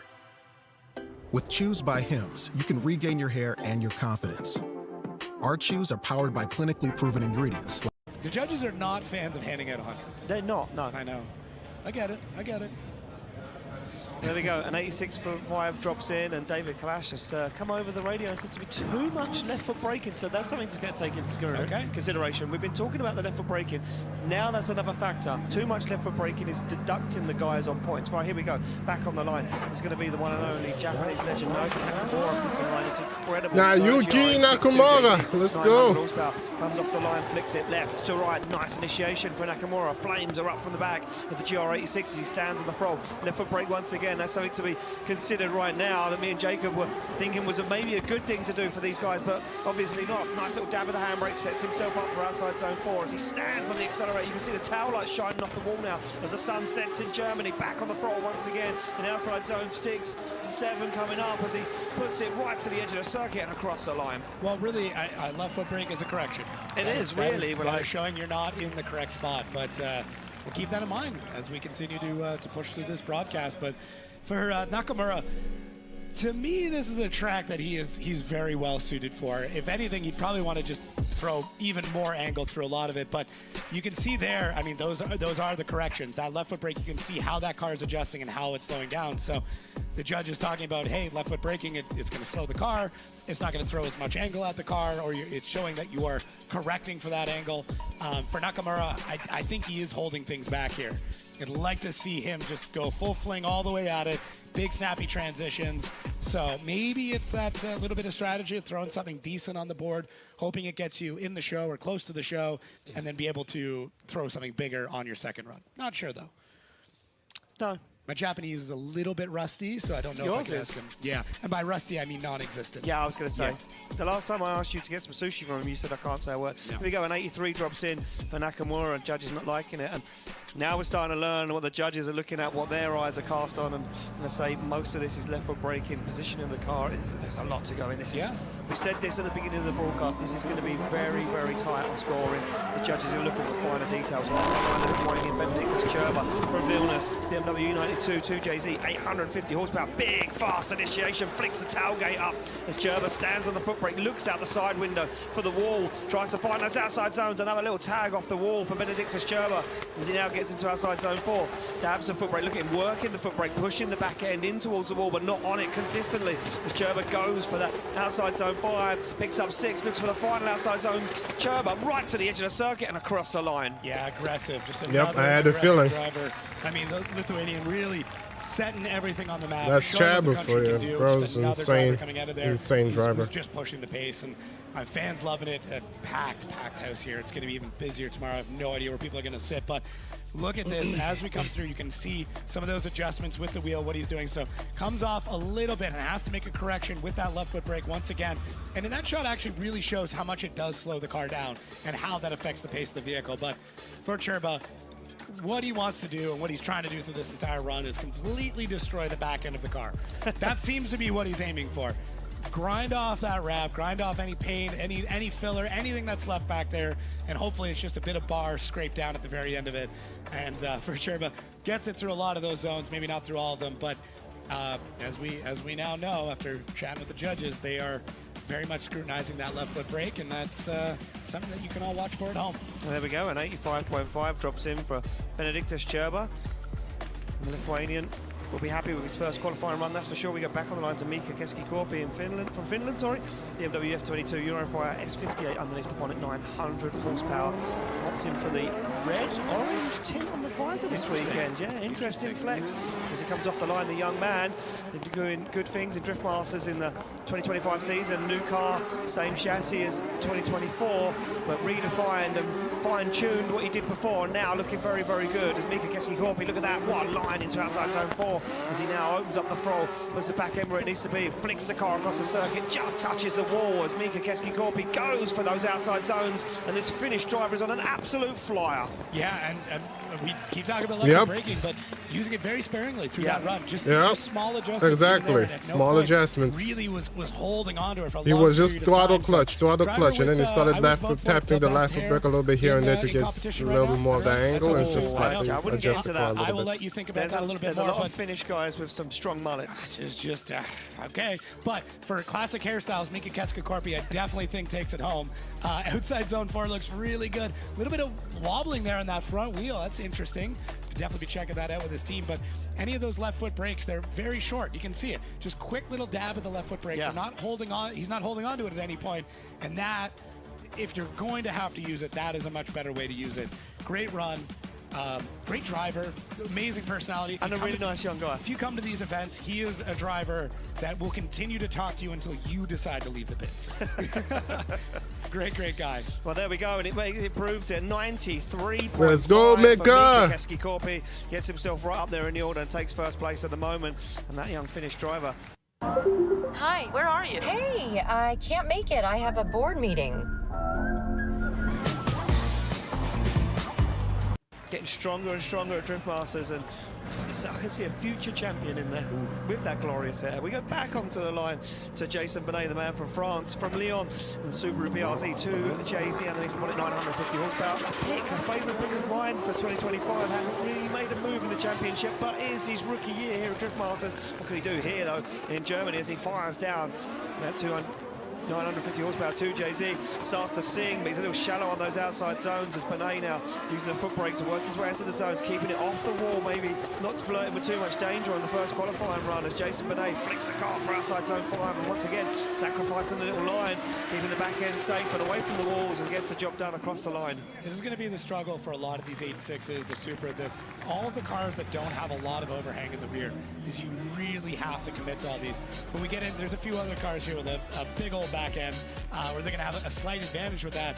But for Jason Benet, I mean, if this car had another, half a meter off the back of it, this would be an absolutely phenomenal run. But the judges have to judge it in this way. And for me, I mean, Jason Benet does a really good job throughout the whole thing, just, not deep enough through those zones to really do it. And for the actual judging side, fun fact, they actually have the judging books now up on the Drift Masters website. You can take a look at it to really understand, especially when it comes to line, how the judges are putting it in. The way that the point system works now for line is you actually have to be on the back half of that zone. You have to be closer to the wall from the midpoint, and anything further than that, you start to get deducted line points, and that goes all the way up to -10 if you completely miss the zone. Well, there we go, 78.5 dropping in, and yeah, as Jacob said, if you're sitting at home and you want to be an armchair judge for the weekend, go online to Drift Masters website, check out the full rule book and the judging criteria, and you can agree or disagree with the judges. And there we go, Juha Poitalaxo on the line, slaps that car into gear, and a refreshment zip tied to the handbrake, because you can't have enough refreshments this weekend. Off the line he comes out, the Finnish driver in this incredible BMW E92. 900 horsepower, 2JZ, 3.5 stroke out, nice line so far. The boy Talaxo, as he now puts that car where it needs to be, a little slow down, but works his way in. You can see not much of the tail light left after this weekend's proceedings so far, as he now puts it into outside zone 5, comes up a little shallow, but nevertheless doesn't want to risk too much, doesn't want to flirt with a zero, as he puts it on the wall across the line. We saw something similar to this in Riga, where a little bit cautious from that first run. I think by taking 5% away, kind of gets you in the zone, but you get a score, but you're not risking anything. Yeah, but at this event and how high these scores end up going, I don't know if it's really the best way to do it. It's also, you want to make sure you don't completely bin that car. I mean, I will say, Juha Putelexo has a great team. They could rebuild this whole thing over the break and still have enough time to hit up the sauna. They're an incredible group of people, but I would just love to see Juha go just a bit harder. Just push a little bit more. Try, you know, snappier transition, a bit more angle. Every little bit, that 5%, as you said, I want to see Juha go that little bit further, because he can do it. The run is smooth, the run is precise. It's just not aggressive enough, right? There's no real big corrections through this. No. There's no point where it looks like he's trying to work the car back to what it is. It's just, let's pick up another 20 centimeters everywhere on this run, and that's a high 90s. So that's how I'm seeing this at this point. Yeah, I think yeah. 86.5, there we go. I mean, look at maybe style a little bit more. Style, I think it was the style more than anything. Okay. I think the style was a little bit lacking from it. Talking of style, we go to a line to a man that's got tons of it. Orion Nilsson now from Norway sits on the line. This incredible Toyota Sora 2JZ 950 horsepower. And the Norwegian has bagged loads of style. We know these Nordic drivers have it in a fortune. There we go. He's already on a big early initiation. And look at this anti-lag pumping as Orion Nilsson now opens up the throttle, puts the back end towards the wall, dabs the foot brake, but not consistently on it as he now flicks it across the circuit. Look at that little, not even a little slowdown, just lift off the throttle as he works his way around outside zone 4, slows the car down. Flicks, but he's gone too early and he's pushed him away from the wall. As Orion Nilsson now tries to recover some of that by pushing the car right to the edge of the circuit across the line. Uran was the driver I was hoping. Yeah, you can see the head shake there. Yeah. Because of the overhang on the Sora, you got to use that to your advantage here. Yeah. You can get so much further into the wall. You can really, you know, play with your distance to the wall a lot more without being bitten. And for me, Uran just never does that. Outside zone 2, maybe, but look at, like, you can even toughen that in-car. It doesn't look close to, like, you gotta be on it. You've gotta be able to reach out and almost touch it. And that car, you can do that with because of that overhang. And for Uran, I get the head shake there because it's just not the run he wanted to put together. Snappy in those transitions, you know, I do like the small left foot brake adjustments here and there, but really, it's just, you gotta go hard. You gotta go harder into the wall. That's it. That's it. You can. That car, you can do it. It'll be fine. Don't worry about it. I mean, if I get the time, I'll run out there and grab a hammer, bang the fender out for you. But just go for it. Yeah, I mean, I looked around that car yesterday and it was already in a bad way. I mean, it's been he's used. found a few walls. It's been used. Yeah, this him year. and Clint Van Ort. Yeah, there we go. An 87 drops in for Orion Nilsson, and yeah, work to be done. The head shake, as you said, Jacob, kind of says to you that he wasn't really feeling that run, and maybe a chance to go back to the pits, reset, and come again. We go back on the line to Jakub Puszkowski from Poland, from Warsaw. We'll be heading in just a few weeks' time for the final. Again, Orodoway, Toyota GR86, B58 900 horsepower, slams through the gears. The Red Bull driver now puts that car where it needs to be. Look at that nice fast initiation. Little wobble though after the handbrake. Has to dab the foot brake and adjust. And that's a little scrappy for Puszkowski now as he works his way into these zones. Into the transition. He's very wide and he keeps it clean. Puszkowski now on the brake. The man has done it all. Dakar, bikes, everything. You name it. He's got trophies for every single form of motorsport. As Puszkowski now looks to that final outside zone, but he's welded on the foot brake and the judges won't like that, and you see what it done to that final outside zone. Yeah, it feels very, very safe. Yeah. And too safe in a lot of ways for Jakub. Like, just even coming into that initiation, you could already tell a little bit worried about getting into the wall, a little bit hesitation. Everything in the world coming through the first part. Just absolutely launches it. Bits of tire flying everywhere. Doesn't quite get to the initiation point the way the driver or judges were looking for, but even as we get into the second outside zone, can see some of his footwork here. Look at that left foot. Just, I mean, hovering it in a lot of cases, but then back on it to try and keep that car adjusted and really slows things down. There are the taillights. You see him kind of on and off with it all the way through. It was smooth in angle, but not smooth in speed. I mean, I could pull up the Wally system here and really see what those adjustments end up looking like. But yeah, for Kuba, this is just not it's not as aggressive as we've come to know with his driving. His usual driving style, he's aggressive, fast, but very, very smooth and consistent, and didn't look the usual Kuba Puszkowski, so not sure what was going on there, but nevertheless, it'll be the first run done for Jakub Puszkowski as he crosses the line. And we wait that score to drop in for our judges. Fans agree. And there we go, an 88 dead on the board for Pushkonski, and work to be done for the second qualifying runs. And we've hyped up the qualifying scores, they've not come to fruition yet. We got some big swingers coming up, Juha Rintanen being one of them. He certainly is, the Finnish driver now in this Toyota GR86, punches a steering wheel, tradition for him, 2JZ, 1002 horsepower, and that too makes a big difference as he fires off the line through the gears. Tail lights flashing as he comes down for initiation. Gets it done nicely as Rintanen now owns up the throttle, likes to put that GR86 right where it needs to be. Nice transition back, looks for outside zone 4 on the throttle, nice and early, very nice and tidy from Rintanen as he's in deep on outside zone 4. Nice transition back, very close to the wall from Rintanen, right to the edge of the circuit for 6. Looks for that final outside zone, collects it and across the line. Yeah, that was a solid run there from Juha Rintanen. The initiation I can't wait to go back and look for, because it almost seemed like a two-stage at one point. Now, maybe that was just the way that I had caught it, but it's like he tried to get the car initiated, so right here, and then another one right before the zone. So lit off nice and early, but then has to grab the e-brake to really get the car out. Bit of hesitation through the second outside zone, and then after that, it's just all finish aggression through the rest of it. Just out to the wall. The transition from 4 to 5 was so calculated. Coming through there, dialing in more angle, lines it up so well. Very smooth out to 5. This is the most American wallet. Why? Well, let's break it down. First, it's built tough from aluminum. And then a great line from 6 into 7. So beginning of the zone, or beginning of this run, a little more hesitation than we're used to out of Juha. Rest of this run, though, gets the flow down, gets locked in, completely dialed. So maybe the initiation didn't go the way he wanted it to, and then he was fighting it after that. Yeah, I think I'm going to go back to what Mika Keski-Korpi said about it getting cooler and the track getting grippier. There's like 50, at least 50 drivers. It's going to be a long run. Well, here we go, at 93 on the board, and another Finnish driver up there in the scores as Juha Rintanen joins his Finnish fellow countryman up into the top 2. We go back on the line to another Finnish driver, Jarkko Juula, Toyota Chaser, JZX 100, 2JZ, 900 horsepower, given the nod. Rookie season in Drift Masters for 2025, looking good so far.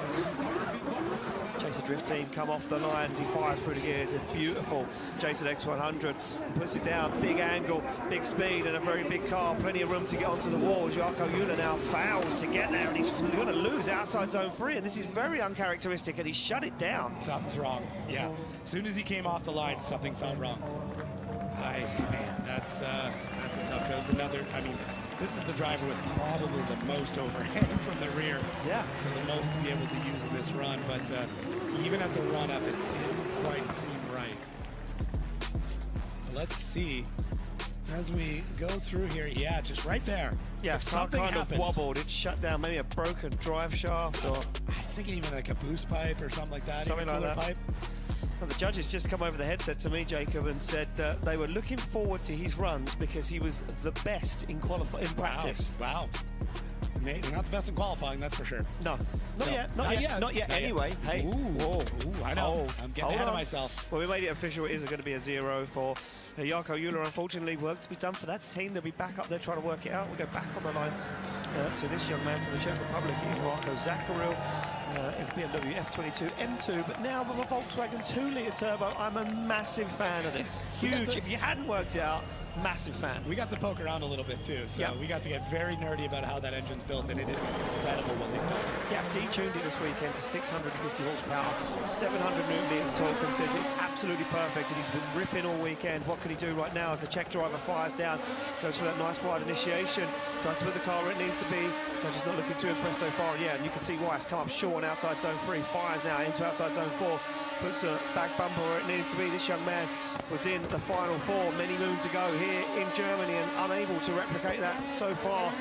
Once he gets it across the line, we'll see what the judges think. Beautiful sound though. Beautiful sound, just such very unique. Yeah, it's not quite as like Bumblebee-ish as a rotary, but it is very close. Very close, yeah. Very close. So, yeah, anything unique, anything different, immediately big fan of. I think there's some Czech fans. At least 2. I think I saw at least 2. Wow. But yeah, right off the bat, Marko Zakaril, just maybe not the way he was hoping to get through this track. And Be what right I back. mean by that is Ian alluded to, has done very well here in the past, so you kind of expect the qualifying to go quite well. Is that worried? That seems worried. Maybe that's how he looks when he's driving, but some drivers completely locked in. He's got that hover hand over the e-brake. Not sure if he needs to pull it as makes his way through outside zone 4, and there's that left foot brake. You can really tell how much it ends up holding the car back. Interesting hand placement. I mean, some drivers, it's lower, or they'll keep it on the handbrake. It's man, that's just, I don't know if I've ever seen that before. One-handed and just ready for anything with the other one. Cherba drives in a very similar style. Okay. Cherba drives in a very, very similar style. Yeah, that's interesting. You know, some drivers, they're two hands on the wheel, maybe whether it's high or low. I mean, there's a lot of different ways you can utilize that thing. But yeah, just that, you know, it's almost like someone's ready to throw him a drink through the window and he's going to catch it. Oh, I know now what the little flower necklace, what's it called? I don't know. Oh, LA. LA? Yeah. Oh, there we go. And 93 wow, on the ball. Okay. Wow, and the judges didn't seem too impressed with the initiation, but they must have been impressed with the rest of the run, as Marco Zaccaril drops himself into third place at the moment in qualifying. We keep the action moving along. It's going to be Itay Seda up next in this 3.4 litre, Stroker 2JZ BMW E46 with an M2 body kit. We like to just call it an M2 because it makes it a little easier. 850 horsepower. I've been flying so far, ripped the diff out of the car in practice and got a brand new diff in the back of it. Will it hold on? They were struggling to find some hardware to hold it in there. Looks like they've got it working so far as he stands on that throttle nice and early, puts it back in where it needs to be. As you can hear, Itay Seda now on the throttle, opens that thing up, wakes up that 1,000 horsepower. As he puts it on the edge of the circuit, right to the wall goes Itay Seda, fires through, looks down for outside zone 5. Look at that, the reflection of the tail light on the wall for me will never get boring here in Germany as he goes for that final outside zone and across the line. Yeah, driver who started off this season incredibly strong and then through the mid part fell back just a little bit, not terribly, but maybe not continuing the momentum that happened really early on in Spain. But Itay Seda, right off the bat, lighting those tires up, keeping them lit through so much of it, gets that transfer over, maybe a bit of a clutch kick there to get that car sideways, first outside zone, dragging that tail light. Things look like it was going to get a little bit spicy coming outside zone 2 as he flirts with the edge of that line, lines it up so well. Man, this, I mean, 19-year-old driver, just punching so far above his years. It really is incredible to see what he's been able to accomplish. Look at that, gets it into the wall, that left foot brake. I mean, the judges like looking over their shoulder a bit, maybe docking a couple of points there, but rest of this run looking very tidy from Itay. So just his driving is just always impressive to me.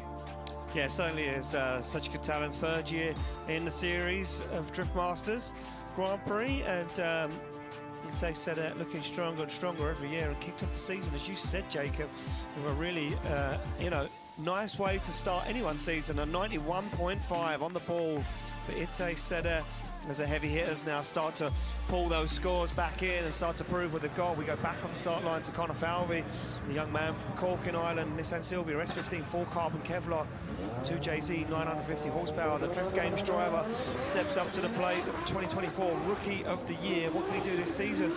Progressing more and more. He said a podium is the next step. Can he make it here this weekend onto the podium as he fires in, but stalls up quite a lot and then has to clutch kick, gets that car back up on throttle, works it into that first outside zone. Interesting fact, the spotter for Connor Falvey this weekend is the ex-Drift Masters judge of Kevin O'Connell, as he sits down there screaming on the radio to him where to go and where to put that car. Big heavy amounts of left foot braking though. You can see it slow the car down. Now unleashes it as he gets it across the line. Yeah, if I was worried on initiation, I was worried.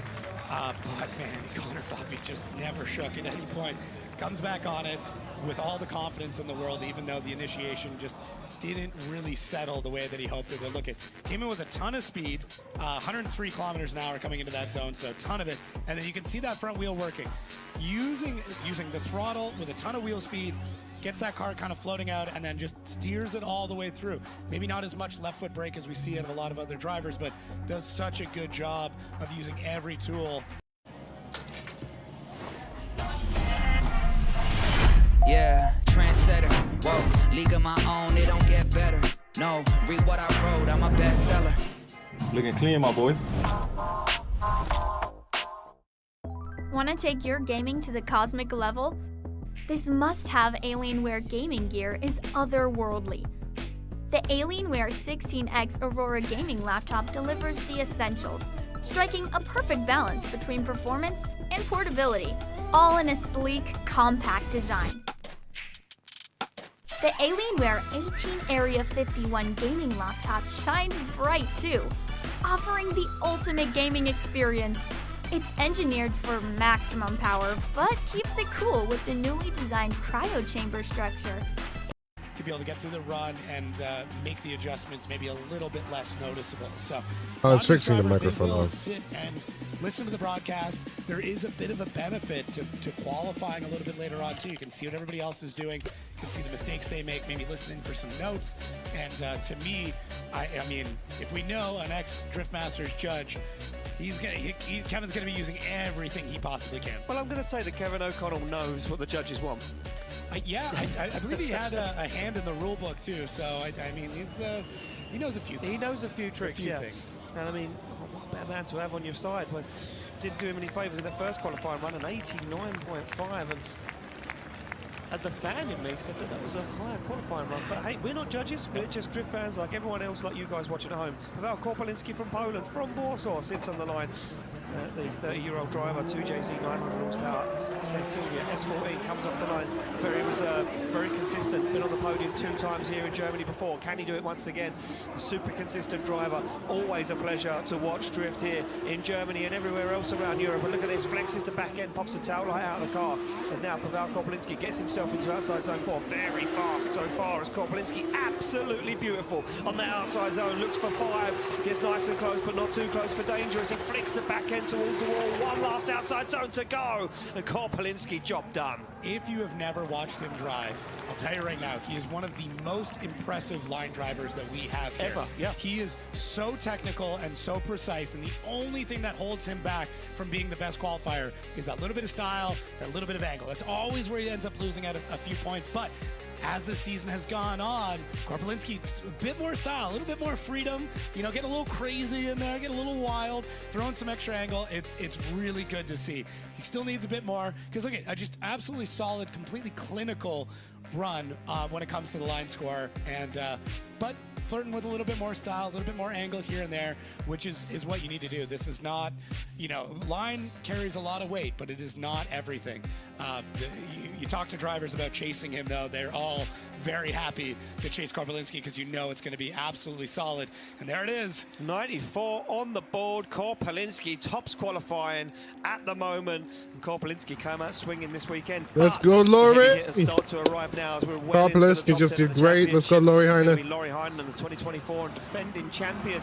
He's not really in the fight at the moment. Mathematically, got his car fixed. Let's go. We would need some serious upsets. And there he goes, Heinen back in his own car for round 6 as he flicks that 180 SX2 angle. That Dodge NASCAR Pro-charged engine screams as Heinen puts the back end towards the wall, flexes the carbon fibre as he now gets into it once again into outside zone 4, and then he knows slowing down as he screams through this steel arena, puts it to the wall once again, flexes to back end, and Heinen's on an absolute ripper as he goes for the wall and across the line. Oh, what a juxtaposition from our previous run, because this is a driver that is just all style, all angle, all aggressive, for being such a calm, cool, collected man.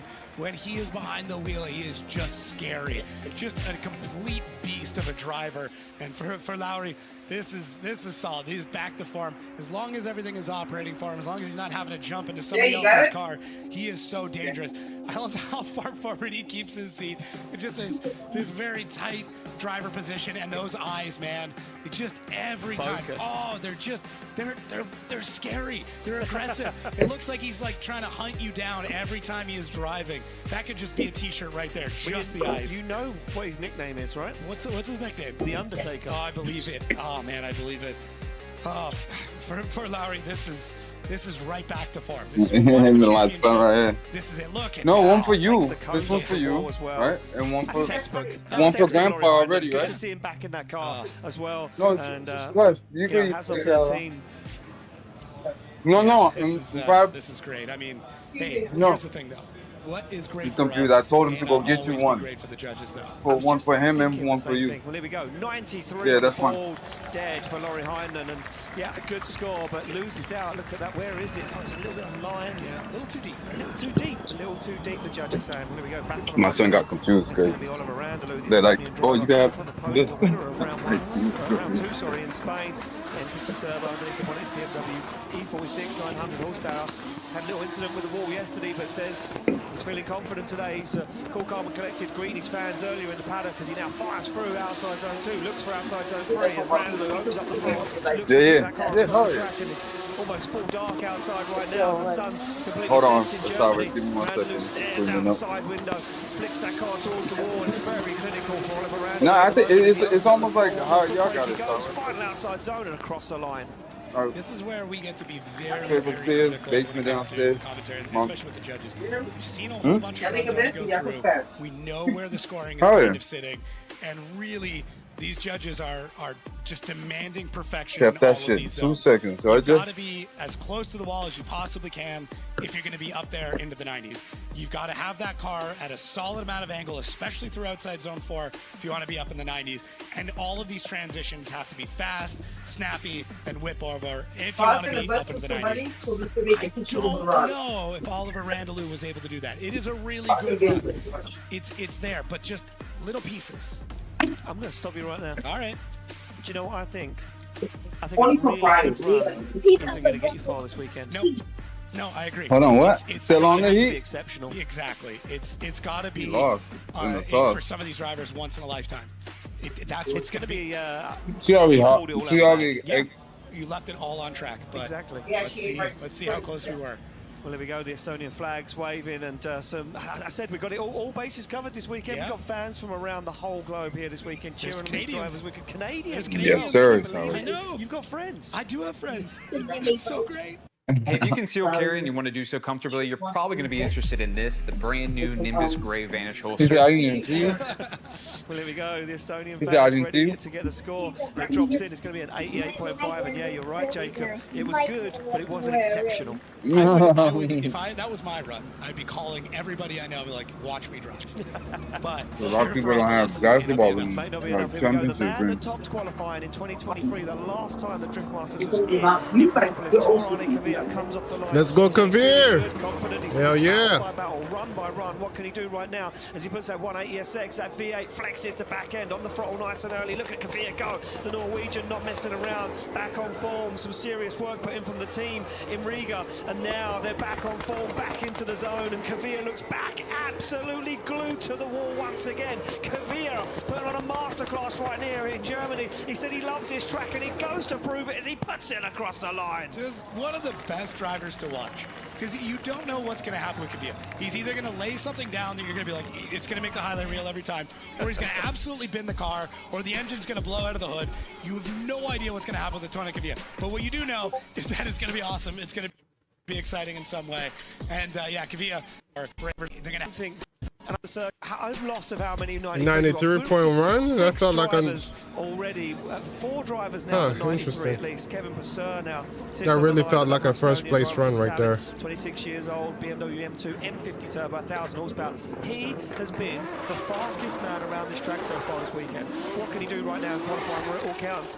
He was on the podium at round 2. What can he do here as he David Klass has a smile on his face. The judges like that one very Jack Shanahan first. Even David Klass has a smile on his face. I gotta go do something, so we just must try to skip some of Hold this. your horses because we're not done yet. And horses, literally, it is the one and only James Dean, the machine. He sits on the line, sits third in the championship at the moment, and he's on the line. This brand new Mustang RTR Spec 5 DM comes off the line and through the gears. He flicks it already to angle. Dean fires down, a big car to fire around here in Germany, but already on the throttle nice and early. Smokes up the tyres now, puts it towards the wall. Dean keeping it clean at the moment. Looks for the transition, gets it timed perfectly. Dean works his way into outside zone 4, flexing the back end, that carbon Kevlar against the wall as he now scrubs speed, gets himself in to the final 2 outside zones. Final zone coming up and across the line.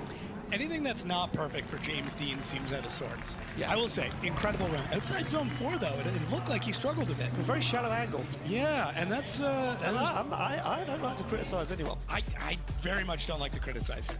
Not James.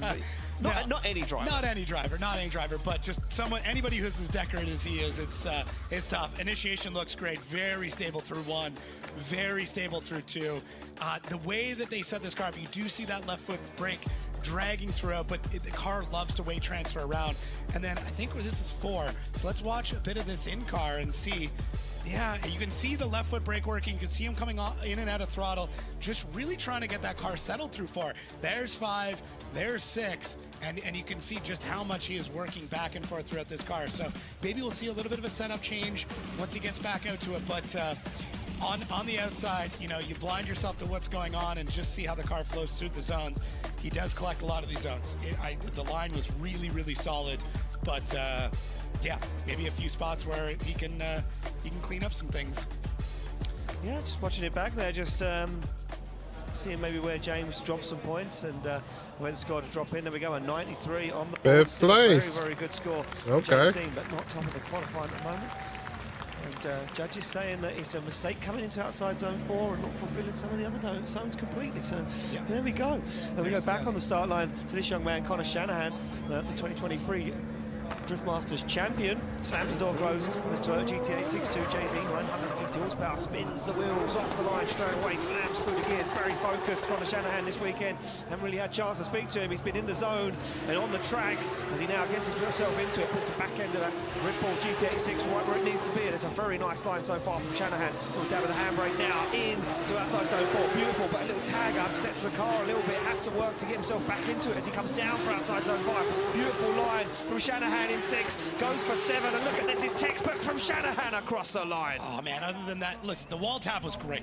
For a fan, for you and I, for everybody in the stands, everyone at home, that is golden buzzer. Awesome, yeah, love those moments. Judges, maybe not so much, but how much will that be a detriment to Connor Shanahan, who has just a completely solid run? A driver I did get to chat to. I mean, I think we split the whole grid, and he's just, I'm taking it one run at a time, one lap, one event. We're just gonna throw down. Practice looks solid, all of it looks so good, very locked in, very minimal hand movement all the way through these zones. Bit of a left foot brake there through 4, gets that wall tap in, but man, just grinds out the back of that GT 8.6 all the way through these zones. He's so precise and calm. It is incredible. He's a champion for a reason. And now, being only 20 points off our current points leader, he's in a really, really good spot. There are drivers that love to be out front, and then you kind of get that other drivers, Valentino Rossi, want to fight up to the front, but 95.5 not taking the lead spot so far. Nope, 95.5 drops in for Connor Shanahan. Ready to lose the hat and regrow the hair? With Sprays by Hims, you can regain your hair and your confidence. Our sprays are powered by The judges saying, yeah, look, as much as the wall hit for us was a golden. Let's go, Piotr! The car, and he had to adjust and go back on the line to our current points leader. And the man who's won the 2 previous rounds of Drift Masters this year, he is the one and only Piotr Wiensek as he sits on the line. This incredible Toyota Supra A90 2JZ 1000 horsepower through the gears, flicks it. Wiensek fires that car towards the wall, flames are up from the back end. He shallows up the angle, now gets into it as Wiensek looks for that wide line, looks for those outside zones, fires it across. Good angle, good speed from Wiensek as he dials it into the wall. That was absolutely beautiful from Piotr Wiensek as he puts it to the wall, puts it absolutely on that line. Wiensek goes for the final 2 outside zones, looks for him, looks for the final one across the line, and job done. Oh, he's getting this timing down so well. It seems like autopilot all the way through. You wonder how many laps he's put in, how much time in the sim, how much time in practice track. Like, just the timing of everything looks so great. Very smooth out to that first outside zone. Holds on to it. I mean, it's like he saw that cone and completely let off the brake the moment he was going by that momentum zone change. Transitioning out to 4, it sets it up so long before too. There's that some drivers are transitioning almost at the wall. Yeah. Piotr waits and then just kind of floats out to it, and just it's like a dance all the way around for him. Checks his corners as he's coming in, really tries to stare down where he needs to be, looking so far ahead. Some drivers are trying to stare almost at the wall. Piotr taking the kind of that traditional racing style of looking almost past where he is, out to maybe 1, maybe 2 zones already ahead to see where he needs to set things up. So just like playing chess out there for Piotr. Love this run. A couple little left foot breaks here and there. We'll see how the judges weigh some of those spots as they continue to go through and take a look at every single zone and sector as we take a look. Come on, first place. Come on, judges. Don't make me mad. There we go. And there we go, ladies and A gentlemen. 97-point run, bro. Get it up. Oh my God. Let's go. A 97 dead on the board. And Piotr Vincek not messing around this weekend. He's coming for it. He's coming for 3 wins. Becky is down there with him. Becky, I bet he's smiling, that's for sure. Guys, I actually just said to Peter, do you want me to tell you your score? And he said, no, I'm good. So I haven't actually told him the point score that you've got, but let me tell you, it's very good. Can you tell us exactly what was going through your mind on that run? Because you seem to be pinpoint perfect everywhere. Thank you very much for good kind words. Yeah, I heard to the radio that the feeling that we have from yesterday, the night practice actually confirms that it's a bit grippier actually when it's colder. So I warm up my tires a bit more and yeah, tried my best. You know, it's our first qualification run, so I just try not to push too hard, not to get to any wall. And yeah, now we need to prepare for a second run just to complete the qualification. Excellent, Peter. Well, good luck in your second run. Guys, he didn't want to know his score, but can anyone tell him that he's in first position? Well, someone's going to have to, Becky, that's for sure, because an absolutely blinded score, and he's 1 point off of what he qualified the last time he was here with a 98. So there we go. Peter looking strong this weekend. Let's take a look how things lay at the moment. The lay of the land. Yeah, Jacob, yeah. what have we got? We've already got 7 above a 90, so things are going James to Dean in start getting 7th place. That's crazy. Look at that though for a mixed grid. Keski, Corby, Korpolinski, Rittenen, Shanahan, Dean. The contenders are in there, but some wild names mixing it up as we get down. 14 drivers already on a 90 plus. Clint Van Oort finally shook the web and got it out of it. Jedinina's getting himself in there. The Lithuanian with a 90 rounds out the 90 points at the moment. 15 drivers. We start to get down though. Randaloo in the show, Pascolti in the show so far. As we work our way down. Egan, good qualifying run. Is it enough to hold on? We're going to have to find out. Kevin Pasurdo way down in the order of an 86.5. Cherba down there of an 85.5. Work to be done. And there we go. There's the cut-off. Davin Leahy from Ireland, an 82.5. Bagsy in the show, Naoki Nakamura. But the guys we're losing at the moment as things stand on our first qualifying scores. Gary Dunn, Correa out of the show. Here's the wall, and he upsets the line. Oh, and he just about makes it to outside zone 6. And this is who is out, and a tough even. We're living in Spain. He's 15 going to top 32. Yeah. Could we see? We've seen before 15 point wins the qualifying. Looking at quite warm. Some shade there. Look, it happened. See,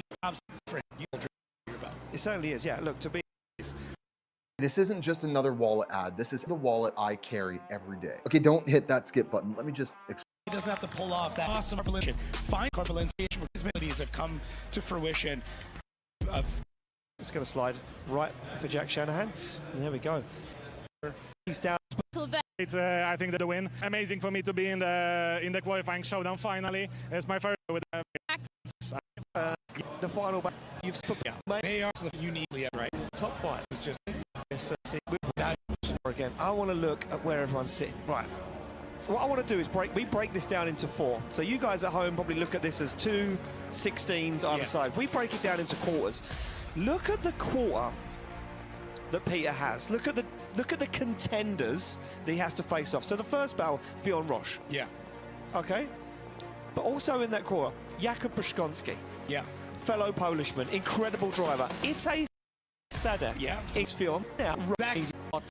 More. So they, just to stay in this, they're not going to be able to knock out one of their, championship competitors early. No. Someone else will have to do it in order for them to move ahead. And if Connor wouldn't have qualified for Chan, voice is already...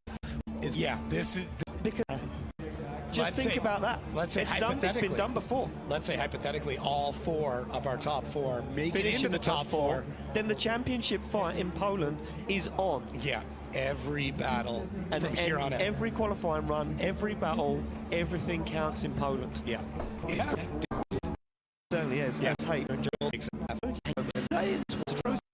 Just go back as Connor Shanahan pulls up to the line to lead them out. He's sticking from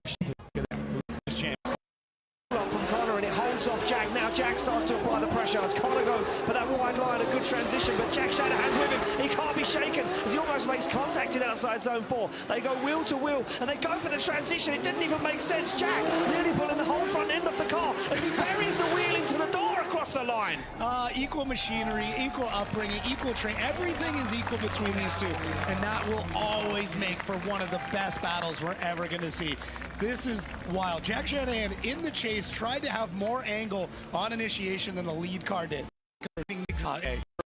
Through the full drivers, Prosaro of our qualifying showdown. They spin the wheels off the line, they get through the gears and qualifying showdown. That's what we need to know. We 6 judges be. Right, going to be the qualifying showdown winner. No, it's Connor Shanahan. Let's go. Hell yeah, brother. Well done, Shanahans. That man is keeping the championship alive. And Jack Amazing, amazing, amazing. We had good fun, and we're still in it for All tomorrow. right, guys, it was all qualifying. Oh, I had to skip all that because it was just still like 50 to 60 drivers. I was not about to. On his back. We'll watch the whole battle, but not the qualifying. So I just have, I have something to do. You know. An incredible battle, But hell yeah, man. wow, I'm gonna catch you later with regular. Probably gonna do some cut up or drift, You know, whichever I was one. just watching the two brothers talk there, and I wanted to know